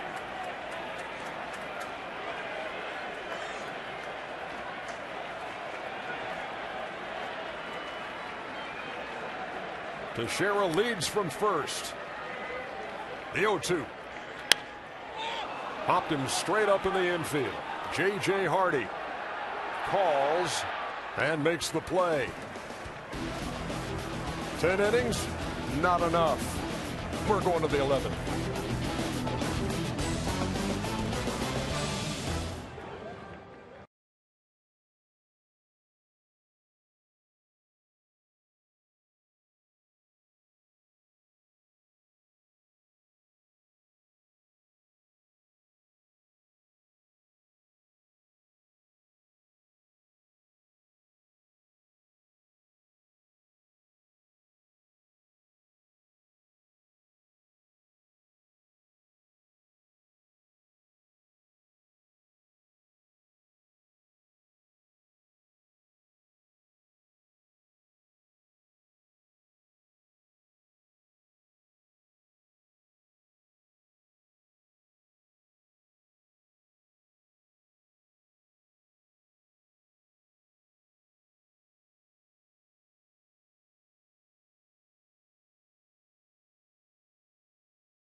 DirecTV. Call 1-800-DirecTV.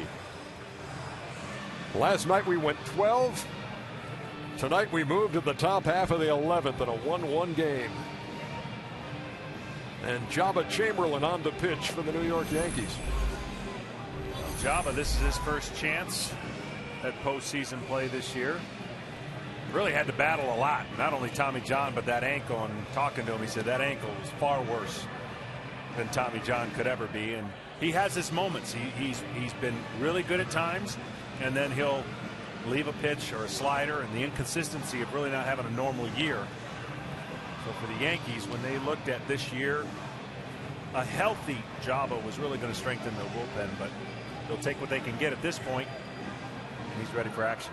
Yeah, that open dislocation of the right ankle in a trampoline accident at home with his son, and so he went from things really just went from bad to worse for him, and here he is making his first appearance of this series for the Yankees in the 11th inning of what could be the clincher for New York.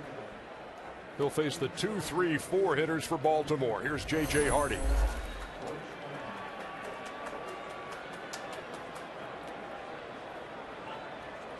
Hardy 1 out of 4, reached on a bunch single in the first.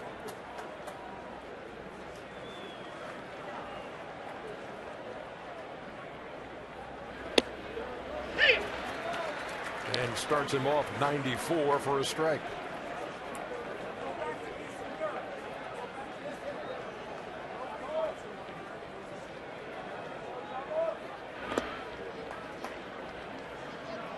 Well, Hardy greeted Jabba with a home run in his season debut on August 1st.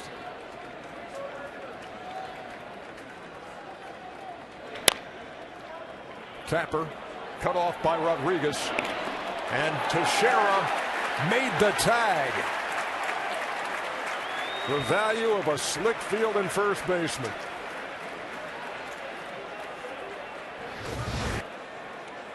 Here's a ground ball. Alex does a nice job to get over. One hands it, but has to throw on the run. And the ball sails up the line just a little bit, but we've come to expect Mark to make that play every single time. Catch and a tag. He makes it look really easy. It's not that easy. One down here in the 11th. And Chris Davis cuts through that one, 0-1. They have really given Chris Davis some fits on some sliders, and a couple early that backed up. They weren't great. That was a really good one, but they have all speeded him tonight. You can see he's ready to swing right when it comes out of the pitcher's hand. Now you see that as a pitcher. Triple up. No need to even change his eye level when he's swinging at a pitch like that. That did not take long. Davis down on strikes for the 3rd time tonight.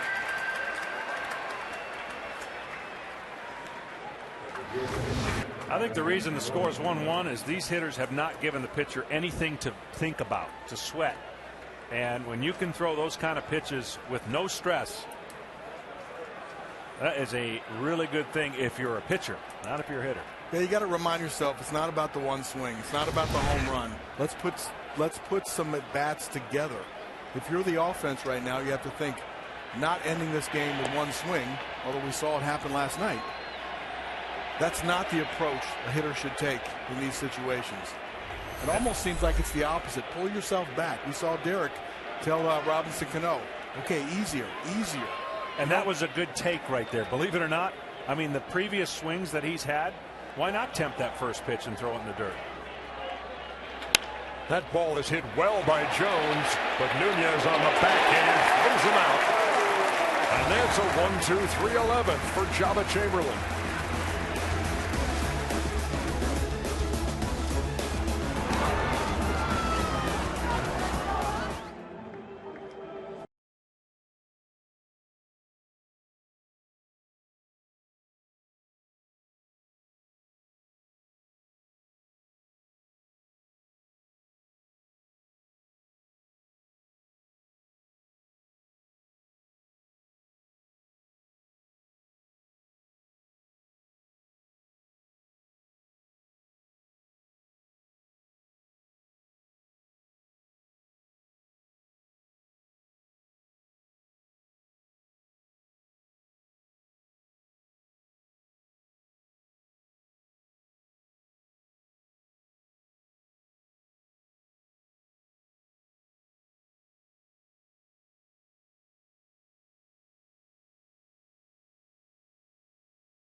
long day in the studio with Boomer Wells and Dennis Eckersley. Oh, I thought you said he was putting in a long day because of Boomer Wells. Is that not what you were saying? The thoughts of John Smoltz are his and his alone. Pedro Strop enters the game for the Orioles for the first time in this series. The 7th Baltimore pitcher. Cal, they used him a lot in the regular season. Very effective early, but not so much lately. I think he was a great addition to the bullpen. He's got dynamite stuff. He throws the ball extremely hard with movement up in the upper 90s and with a good breaking ball. So he was a good bridge that allowed Jimmy Johnson to stay in a tighter role as the closer and really allowed him to just come in to close games. But he hasn't been used a whole lot down the stretch. They had a couple other additions down there. And so he could be a little rusty, but I tell you what, his arm will be live. Do not adjust your sets. That graphic was correct. A-Rod this series from the 6th inning on. 0 for 8 with 7 straight strikeouts. And he leads it off here in the 11th.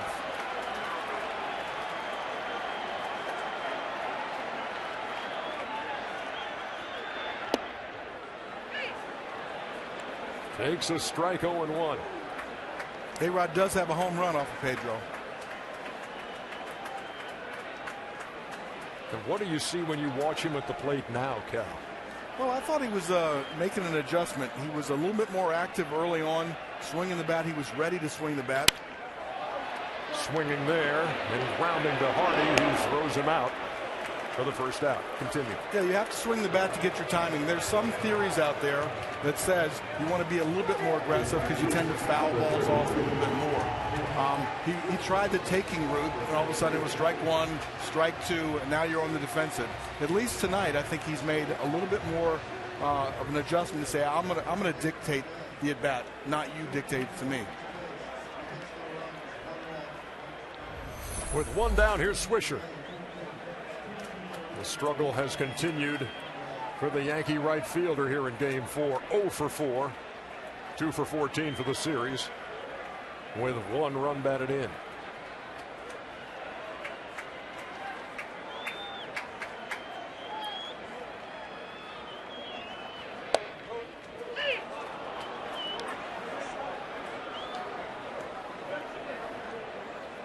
Well, if a lefty's looking for that pitch, that's where I kind of lean back in my chair. That's that deadly down and in, golf it out. Wasn't looking maybe for that pitch as the first pitch.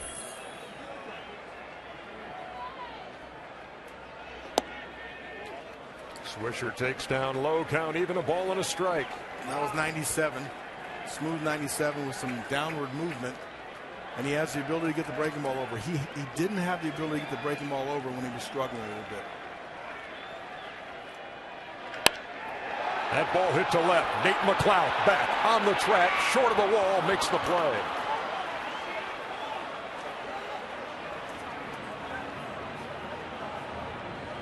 Two up and 2 down here in the 11th.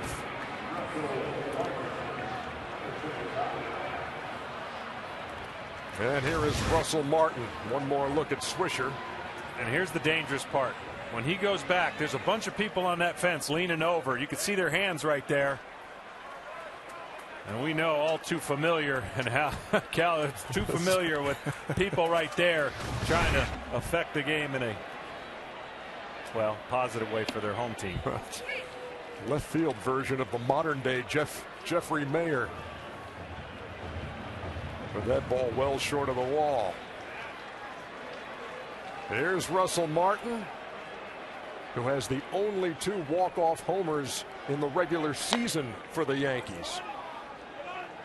Of course, Ibanez getting it done last night in Game 3.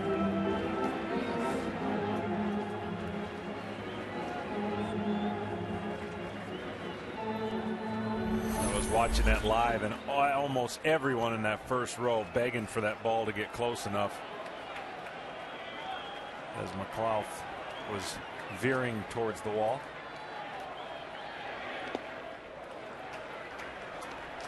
You're not going to get a reaction out of me, John. Stop trying. I'm not. That's as far as I go. I'm only calling what I see over there. A will of iron from Cal Ripken.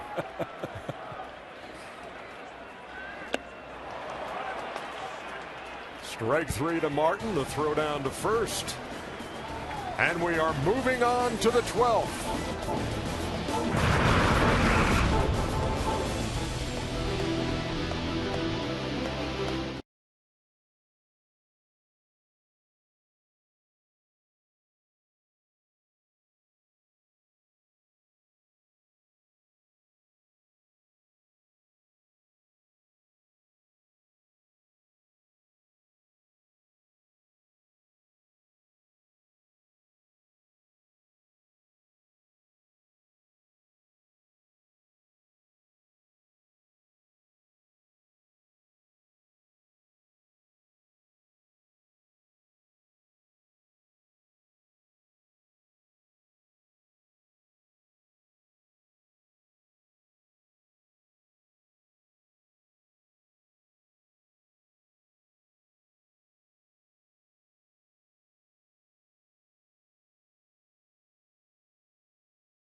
Cal, we just couldn't resist.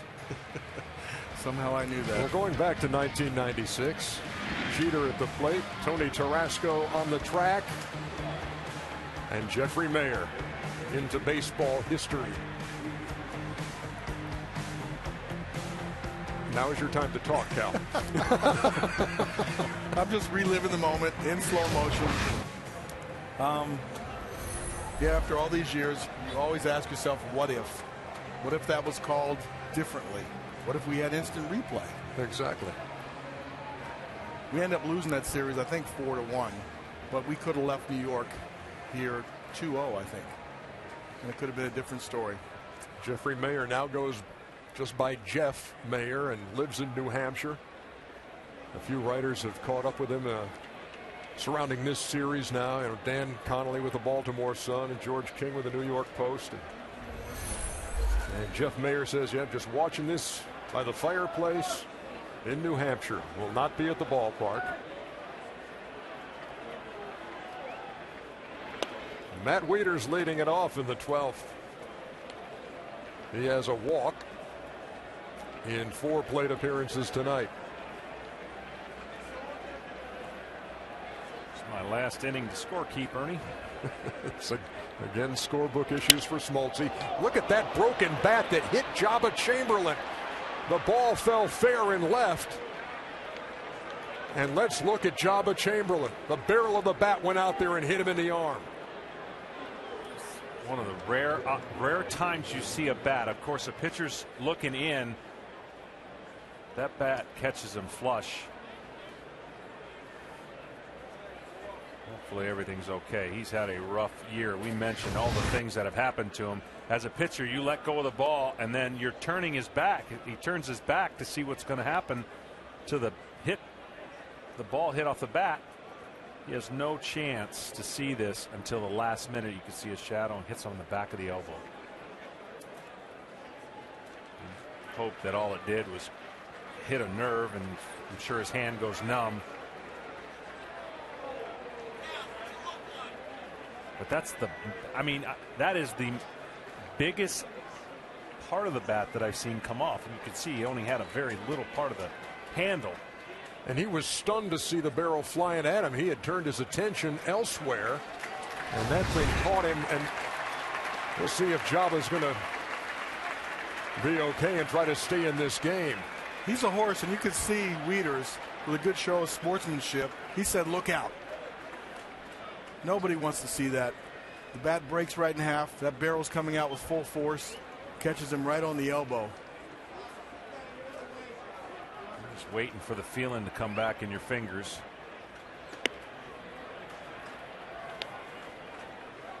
What else can happen in what has been a strange year and a difficult year for Jabba Chamberlain? And he's got to be thinking that to himself.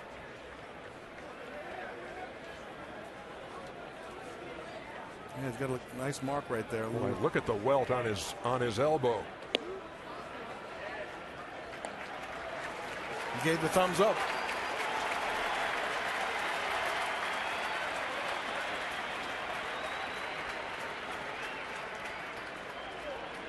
That's what they're looking at right now. That's the one thing that'll concern you when you got inflammation in there, and obviously that inflammation's going to move around, and you do the best you can. That's a frustrating moment for Jabba. You just can't take a chance when you got that much blood in there and inflammation. It's like getting hit at the plate and still trying to go out the very next moment and throw a pitch. It's not.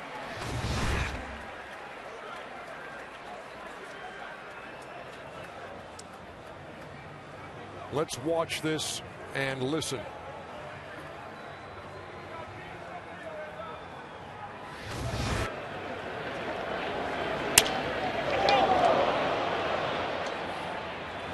That is too bad. Now the pitcher coming in will get all the time he wants on the mound. But the tendency when everybody's sitting here waiting for you to get ready, sometimes the tendency is you get ready quicker than you want to just because everyone's sitting around waiting. But wow, 12th inning, and what a strange turn of events here. Matt Wieters reaches with the broken bat single, and the barrel ends the night for Jabba Chamberlain. Back with more from Yankee Stadium after this.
And the Yankees all tied up at 1. And David Phelps is the new New York pitcher in relief of Jabba Chamberlain, who has been forced to leave the game here in the 12th after being hit by the barrel of the bat. And Matt Wieters broke his bat on a single to left.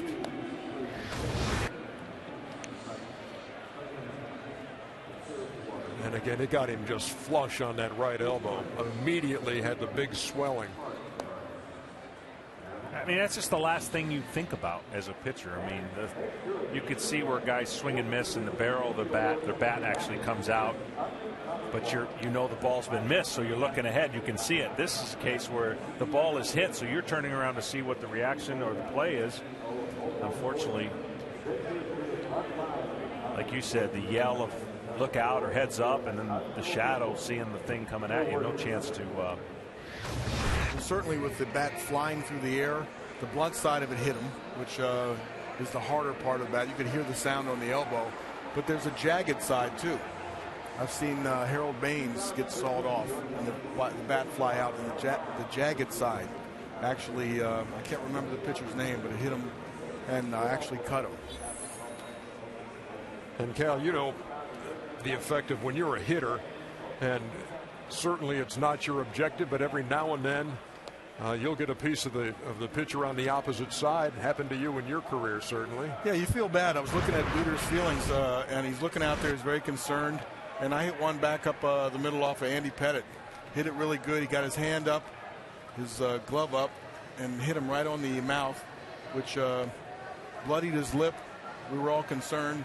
There's me standing on the outside, looking in, trying to help any way you can, but it's a horrible feeling to have. Well, here in the 12th inning, it's Matt Wieters who broke his bat and caught Jabba Chamberlain in the elbow. Wieters stands at first with nobody out in the tie game. Well, you try to be tough and you try to say this is part of the competition, but it still sticks with you a little bit.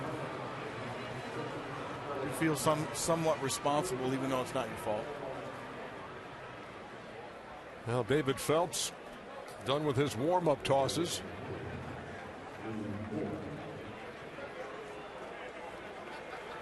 And becomes the 6th Yankee pitcher of the night. Well, here's the issue I have if you're Buck and you're struggling offensively. Do you want multiple opportunities to get hits to score runs, or do you bunt him over and take limited opportunities with a runner on second? Throw over bounced, and Teixeira corralled it. Now, then they're not worried about Wieters stealing right there.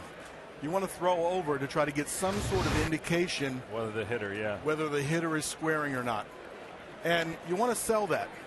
You don't want to just throw over because you see the sign that says throw over. Come set, give a good quick move to first base so that the infielders can look at, especially the third baseman, Alex in this case, that as he wants to charge, we need to know if he's bunting or not. The hitter, Cal, is Lou Ford, who's looking for some redemption after what happened in the 9th inning. He came on as a pinch runner for Jim Thome, who had singled and was promptly picked off. So it looks like Buck gave him the opportunity to swing. Alex was in there charging a little bit, which whole hole is open on that left side of the infield. You could pass him pretty easy with a pretty firm ground ball, but I would suspect he's going to go to the bunt.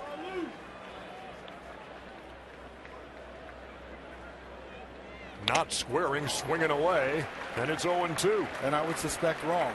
This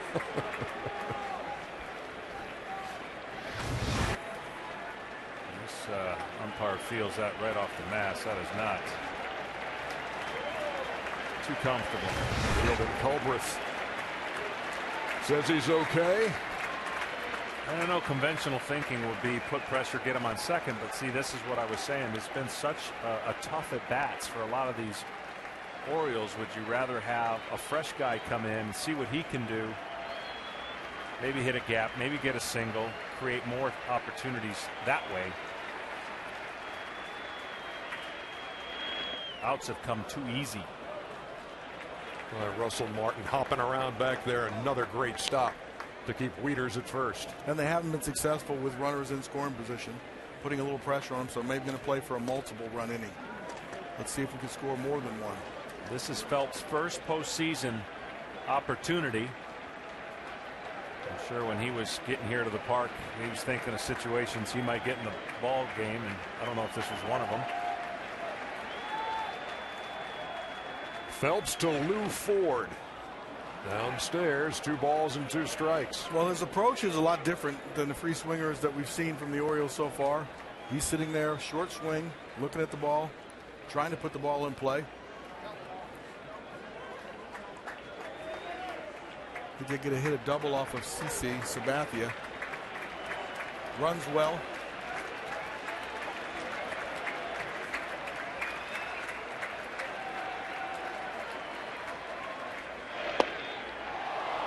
That missed, and the count is full, 3-2.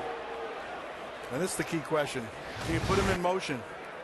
If you strike him out, it's almost assuredly a throw him out. but by putting the runner in motion, a ground ball then advances the runner. I think you almost have to. I mean, why not? You got to trust the guy at the plate who's looked like he's got a better idea and a feel for the pitches. Wieters not going as Ford fouls it down the right side. We'll do it again, 3-2. So I guess bunt. Well, you guess steal. I just think he missed the sign, personally. I think we'll see a different reaction right here.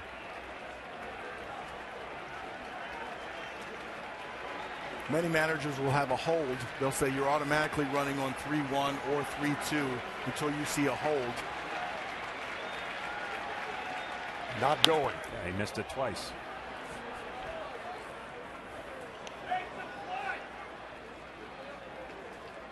Almost an identical pitch and result to the previous. And what that does, that hold sign, it eliminates giving the live sign. And so many times you look down and he won't be doing much. And the hold can be something not so obvious that might not be in the signs. Phelps will deliver another 3-2 pitch to Lou Ford. And again fouled back.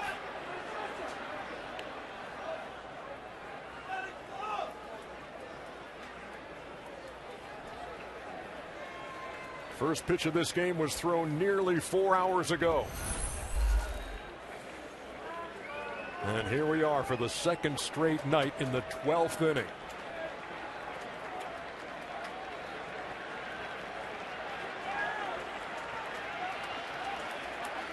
Wieters leads from first. Ford waits, and there's a fly ball to right field. Nick Swisher, one down.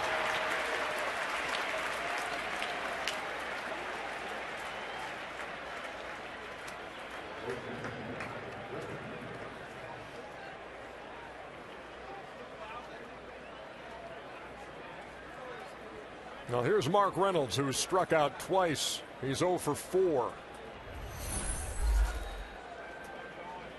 And 3 for 15 in this series. In case you're wondering, Buck values Matty Wieters behind the plate way too much to even think about pinch running right here. Matt calls the game. He's got a great arm, controls the base running. He's not going to put in a runner and take a chance here. Wieters at first with one out. Reynolds takes outside, a ball and a strike. Here's the other little note, side note. If it hasn't been already tough for Jim Johnson, he has to get ready in case for the last 3 innings his team takes the lead. So you're fidgeting, you're looking at the base runners, you've warmed up a few times, and if they score a run, obviously you'll see him jump on the mound and get ready. 2 balls and a strike to Reynolds. How long does it take a closer to get ready? Well, at this point, it'll only take him about 10 pitches because he's already warmed up a few times. The longer this game goes and the more scoring opportunities, if there are any, then you get hot and you trust the fact that you're already loose. But to right, and Swisher in a couple of steps for the second out.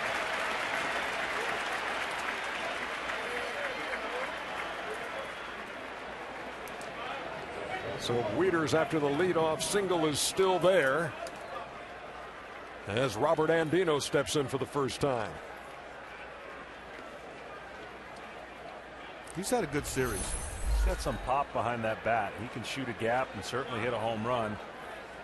Now, obviously, if he shoots a gap here, it's going to be tough for Wieters to score on a double, but he will be going at the crack of the bat. 3 out of 7 in the series came on as a defensive replacement for Ryan Flaherty. And swings at the first one, fouls it back 0-1.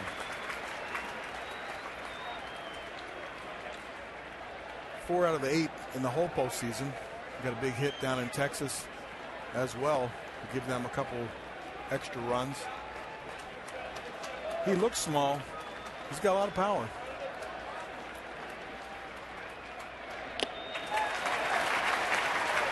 Quickly he falls behind, 0-2.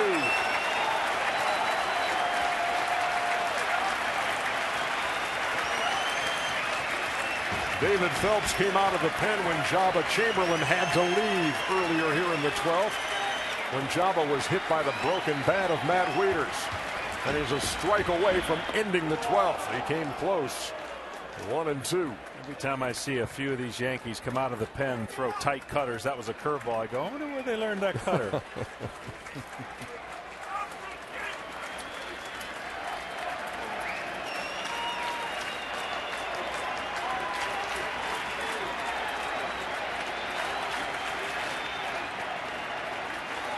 A 1-2. Up and away, count even. Nobody has a cutter like Mariano. No. Nobody.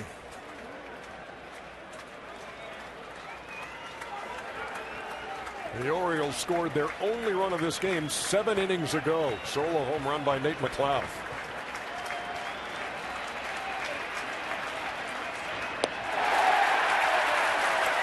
And Dino goes down swinging. Last night ended in the 12th. The Yankees come to the bat in the bottom of the 12th in Game 4.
And he did the job in the 12th. Doesn't really say that, Cal. Pedro Strop back on the hill for the Orioles. And the Yankees will try to end this one in the 12th like they did last night. The guy who ended it in the 12th last night has already pinch hit Raul Ibanez, so there will not be magic from his bat for the second straight night. But Curtis Granderson leads it off. 0 for 4 with 2 strikeouts.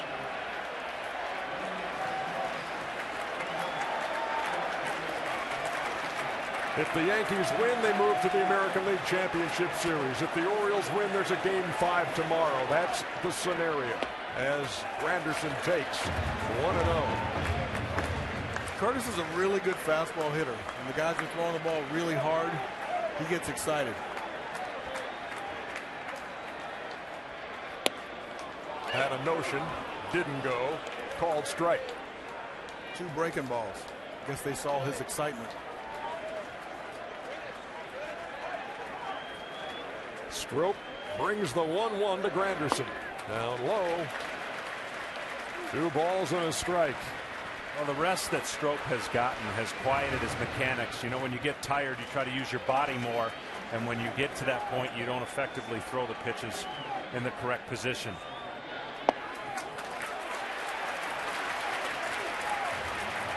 Strop has to come in now with a 3-1 count as Granderson leads off the 12th.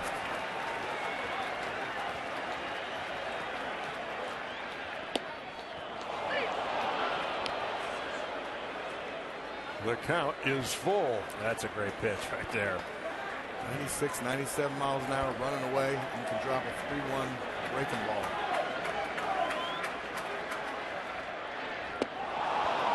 And Granderson's miseries continue in this series. Third strikeout of the night. He's 0 for 5. See, and I hate to beat on this, but you don't have to throw 3 strikes tonight. I mean, you just got to get close enough to feed off the aggressiveness of hitters that just aren't recognizing the pitches. They all want to do something special. They all want to try to hit that one home run. And credit the call. I mean, you know, that could have easily been ball 4 and a rally and a bunt, and maybe, you know, who knows. But that is 9 strikeouts in this series for Granderson. And here it is, Eduardo Nunez. Jason Nix got the start at shortstop tonight with Derek Jeter in the DH role. This is the first at bat of the night for Nunez. On the ground to third. Machado. Alive that arm. 2 down. That's a cannon. He showed it a little bit off of Ichiro, flipping from the side early on when he didn't have much time. And that right there, 2-hopper we talked about, that's not that normal 2-hopper too. You got to back up and then say, Thing's got another gear, Cal. well, you know, I watched the first go around to the infield as Saunders was getting ready, and he threw a pellet. I'd have been like, kid, come here. That's too hard. He does have a cannon. Well, 2 down here in the 12th. And here's Derek Jeter.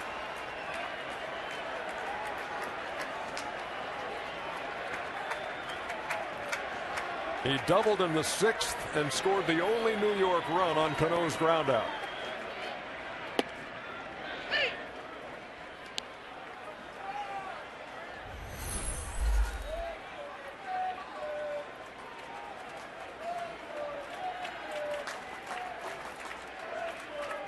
Derek was having a little conversation with himself. I couldn't see what he was saying. He was talking to himself. I'm glad I'm not the only one.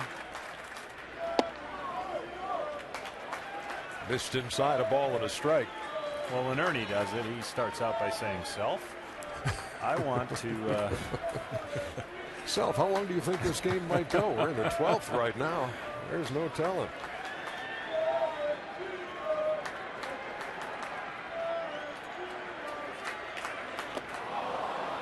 Nowhere near 1 and 2. That right there is trying to not get beat by a fastball, and the tightness on this slider, you can't see it very well at home. You'll see a red dot where the seams come together, and that tiny red dot is hard to pick up. If you see a bigger circle, if the hitter sees that those seams coming together and making a circle like a quarter, the fan is catching it because that's a hanger. When you have 97 and you can just throw a slider about 86 to 87, man. Well, that's the result. Ball and 2 strikes to Jeter. You've seen a few circles in your time. Yeah, it's the weirdest thing. The real tight circle coming in. You can see it from your side as a pitcher. Yeah. And you can see it also from the other side as a batter.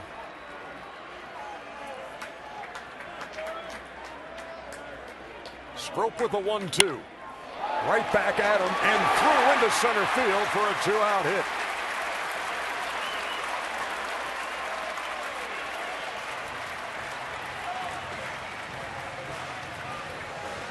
Well, right there, it looked like they were going to try to outgas Jeter. Made him look foolish on the slider, thinking maybe they're going to throw another one. Jeter stays too inside the ball to be able to fool him in those situations. That's why he's got the amount of hits that he has in his career. And he's got 8 hits in this series, 2 tonight. Here's the winning run at first. Here's Ichiro.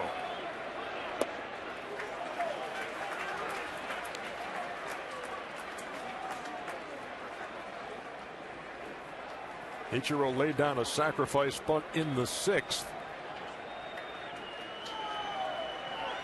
Got Jeter over, and then Cano knocked him in with the ground out.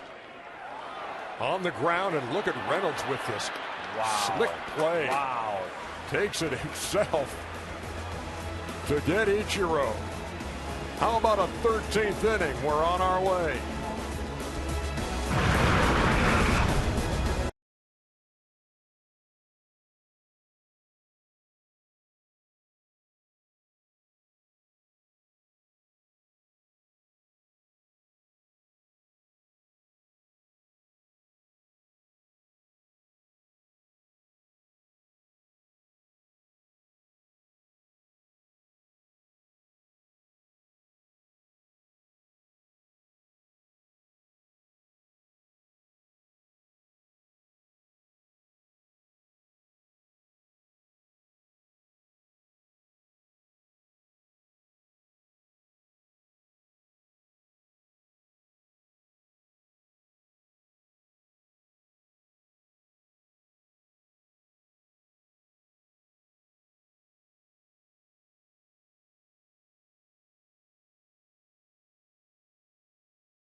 This in the Oriole dugout. Trying to steal a little bit of the Giants mojo. I think the Giants done this a couple times in their rally. Down 2 games, winning 3 in Cincinnati. Runs at a premium here in Game 4. Nate McLeod, solo homer in the 5th for the Orioles. The Yankee run came an inning later.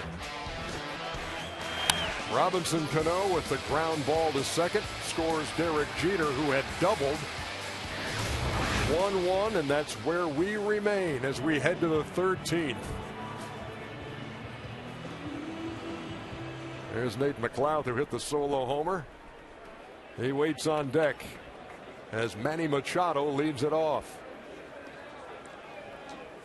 Walked in the 3rd, struck out in the 4th and the 7th, and flied out to left in the 10th. We're told the x-rays were negative on Jabba Chamberlain's elbow. He has a contusion. He's forced to leave this game after Matt Wieters broke his bat. And it hit Jabba on the right elbow. That was a good take. See if that resets his eyes and the way he views the pitches. Well hit into right field, base hit. Swisher will cut it off, tumbling in the gap, and Machado is into second with a leadoff double.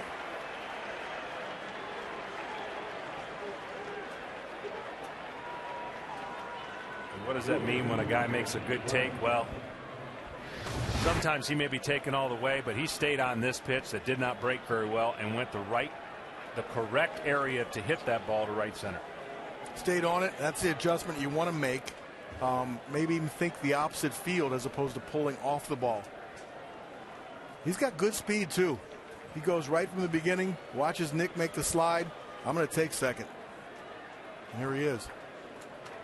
You can tell he still had another year if he needed it. Here's McLeod with one aim, get that runner over to 3rd. On the ground, right side.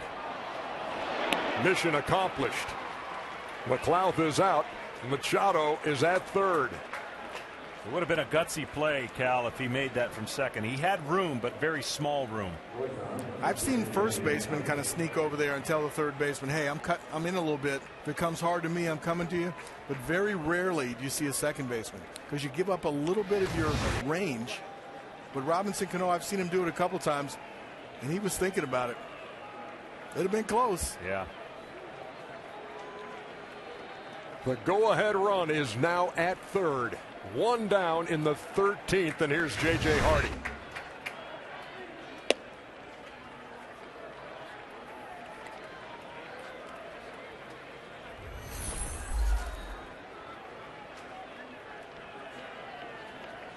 It didn't seem like they were very aggressive at third base. Russell came up pumping to third, but Manny wasn't off too far. So go ahead. Yeah, just looking at that, you wouldn't think to have contact play is on. They're not going to read it. They're going to give 2 shots to drive him in from third. Hardy knocked in 68 runs in the regular season. No RBIs in this series, but a great opportunity here.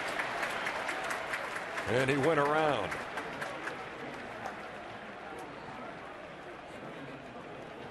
Expanded the zone with that. 2-0. Again, you've got to know the situation. I know it's awfully tempting. That pitch right there is almost in the left-hander's batter's box.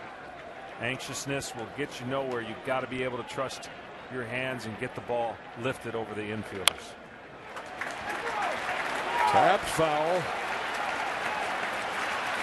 2 balls and 2 strikes. David Phelps, the 6th New York pitcher. Orioles trying to stay alive and force a game 5.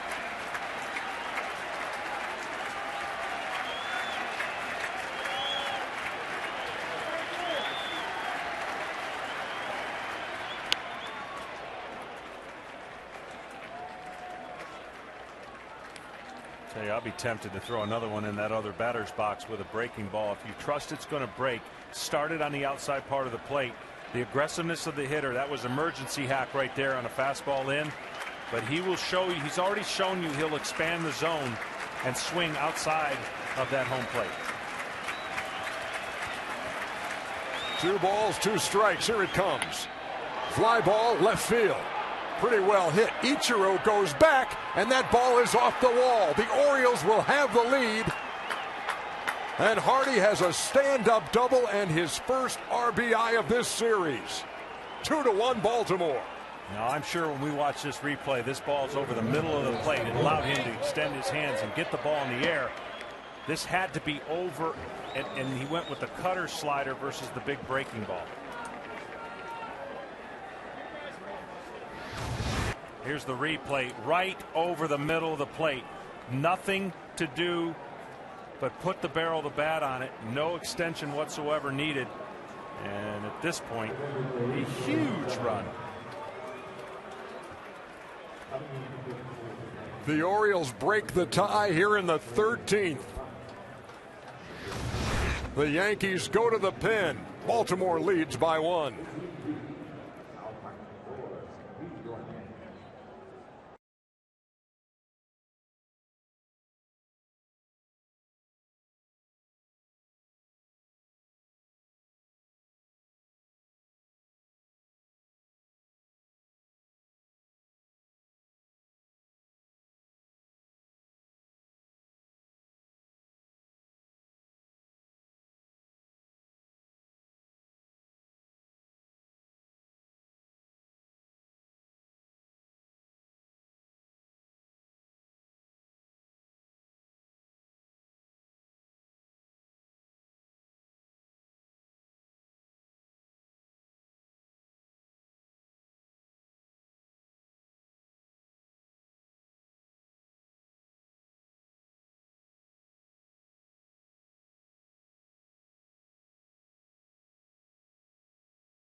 And the 1-1 tie has been broken on a double by J.J. Hardy.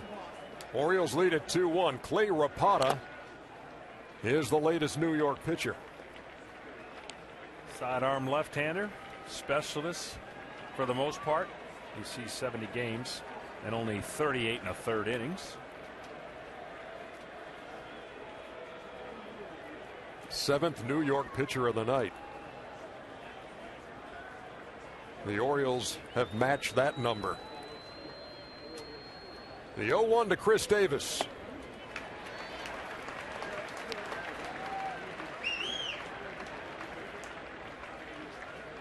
Manny Machado, a double to the gap to lead off the 13th.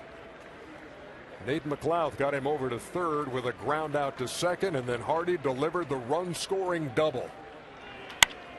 That ball hit to second. Cano to Teixeira for the second out. Let's go to Craig Sager. Oh, EJ, the dugout for the Orioles sort of looks like a rehearsal for the Rockettes. Joe Saunders was not happy to leave the game, but he's been leading all the cheers. They get together. I go, what are you guys doing? He says, well, we're making up as it goes along. We're taking the bills of our cap. We're all pointing to where we want the ball to be hit. And now they're going to huddle again and see what they want to do for the next batter. But they're having fun, but they certainly want to end this right here. They'll have some time to think about it as the Yankees make another pitching change. Baltimore has taken the lead here in the 13th. Derek Lowe on his way in. We'll be back.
Back here at Yankee Stadium.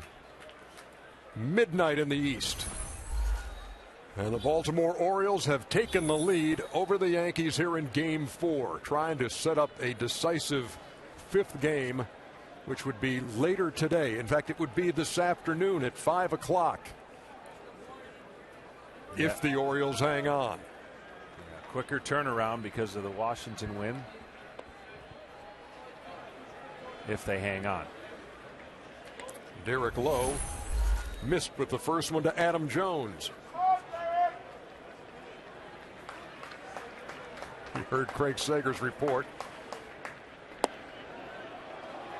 And now the Oriole dugout involves the Gatorade.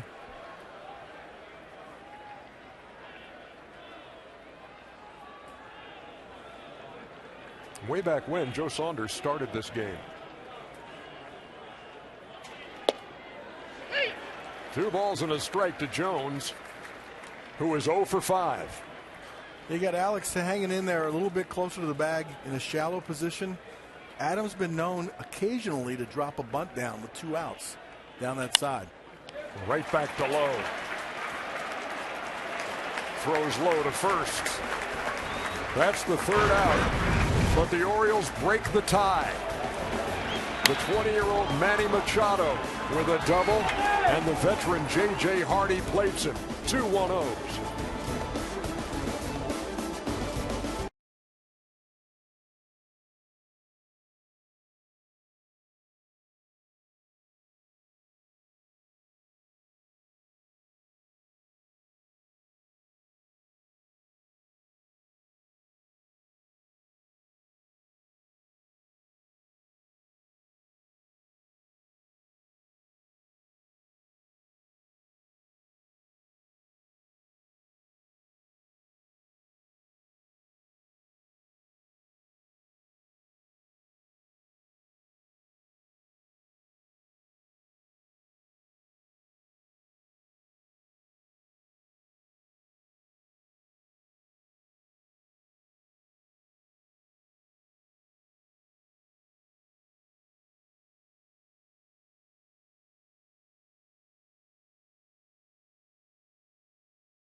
And the Orioles hang on. There will be a game 5 at 5 o'clock in the afternoon on Friday.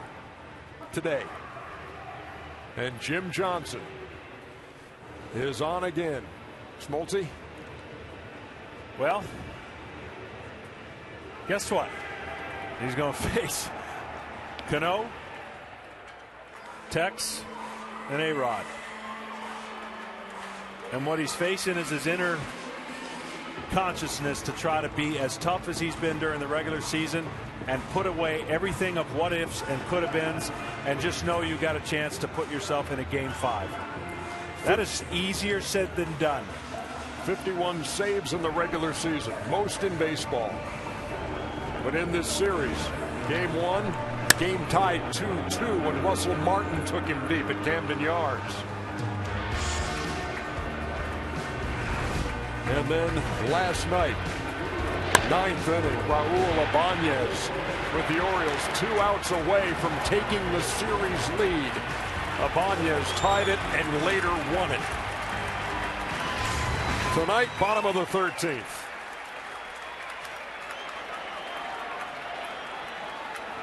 And the Orioles put the shift on with Mark Teixeira leading off. 3 infielders on the right side. Ball 1 from Johnson.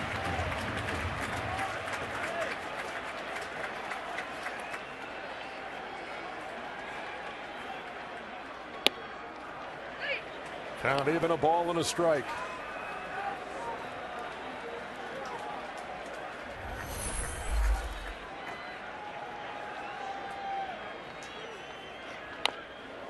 Johnson ahead 1-2, and Smoltzy, this is where it comes into play, and you hear it all the time about relievers or closers having to have virtually no memory because the very next night comes another opportunity. Well, we've talked about hitters trying to stay back. That's what you got to do as a pitcher. Stay back, trust your stuff, let the pitch do what it needs to do. 2 balls and 2 strikes. Anxiousness gets you both ways. It's not just hitting. You know, when you have a power sinker and you're sometimes out in front of it, that's what flattens it down. He's got a good curveball, changeup, and a sinker. Trust it.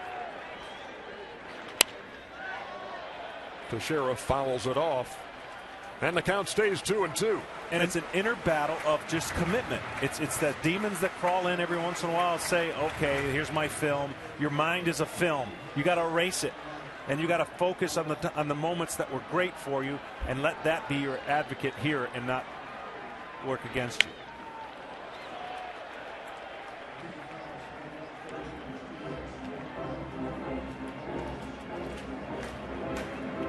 Jim Johnson, the 8th Oriole pitcher here in game 4. Trying to nail it down and set up yet another game 5 in the division series round. And Teixeira is called out on strikes. 1 down in the 13th. Buck Showalter was quick to point out that he's not just a thrower, he's a pitcher. Dropped a curveball here, also a changeup in this at bat to go along with his heavy sinker. Absolutely. I mean, he's not going to strike out the side more times out of not. He's going to rely on contact and him putting the ball away from the barrel of your bat. So we got the first out, and now here's Robinson Cano.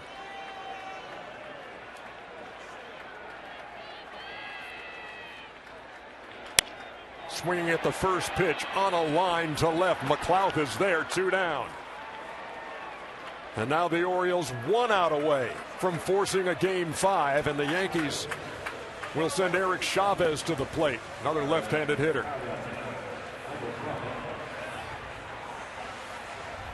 That's an 0 for 6 night for Robbie Cano.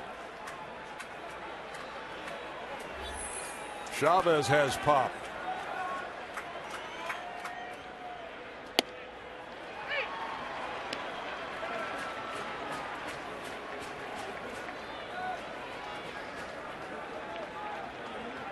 Johnson riding the postseason roller coaster here with the Orioles. Up and away, a ball and a strike. That one he got a little firm and tried to rush it up there. Curveball from a guy who normally throws sinkers, your eyes go up like, uh-oh. You're looking for pitches that go away from you on the fastball. Second straight night that A-Rod's been pinch hit for. Last night it was Ibanez who delivered. Now it's Chavez.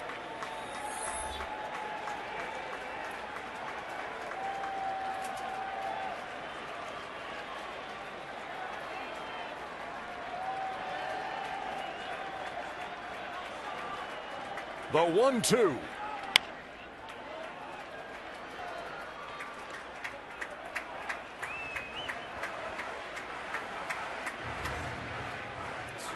Calls for really good sinker, trying to bait the outside corner, maybe freeze the outside corner, get him to expand the zone. Decent cut at that curveball right there. Missed outside, 2 balls and 2 strikes. Tried to do that with the curveball. Looked like the back door to curveball.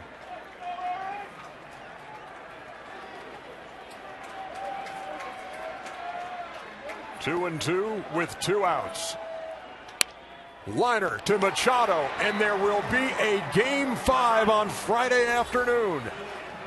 The Orioles fight off elimination and tie the series at 2 games apiece. And it took 13.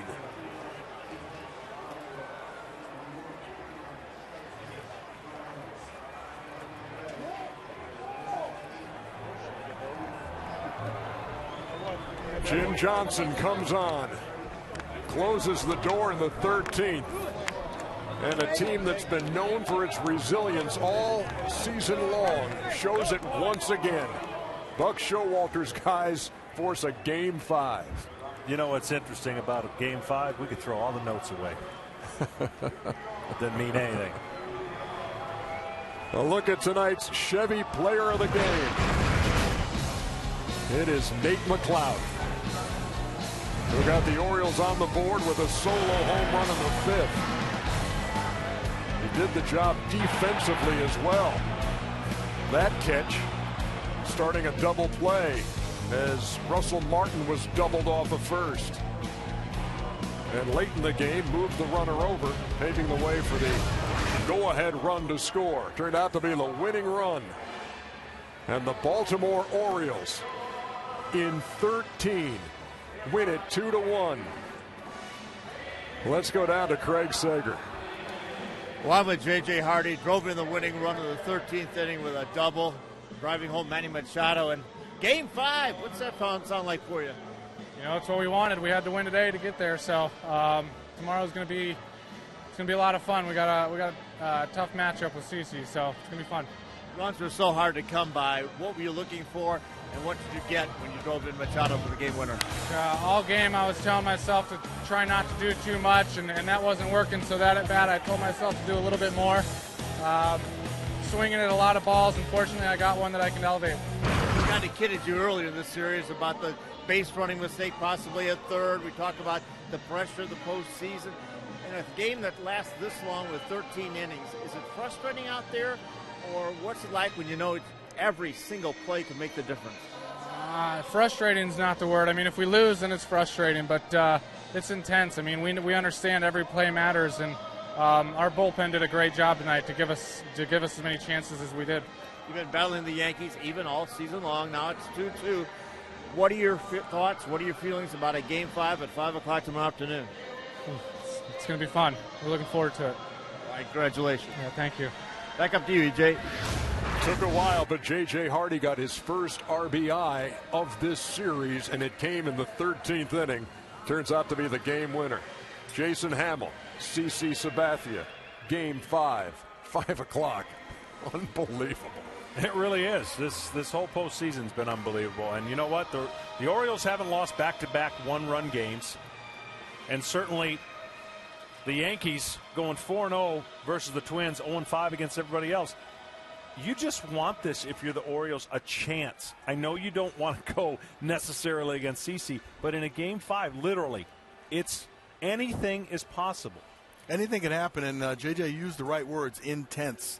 You know, they're going to be tired, but then the adrenaline's going to keep them through to tomorrow's game. And, yes, CC's got it going on, but they have a chance. 29 one-run wins in the regular season for the Orioles, 2 here in the postseason. Game 5 on Friday. Our final score, the Orioles beat the Yankees 2-1 in 13. For John Smoltz and Cal Ripken and Craig Sager and the rest of the crew, this is Ernie Johnson saying good night or good morning from New York. TBS is your home for the Division Series and the exclusive home of the American League Championship Series. We're going to send you to Matt Weiner in our Atlanta studio. A long night, and what a series this has been. It will conclude with a decisive Game 5.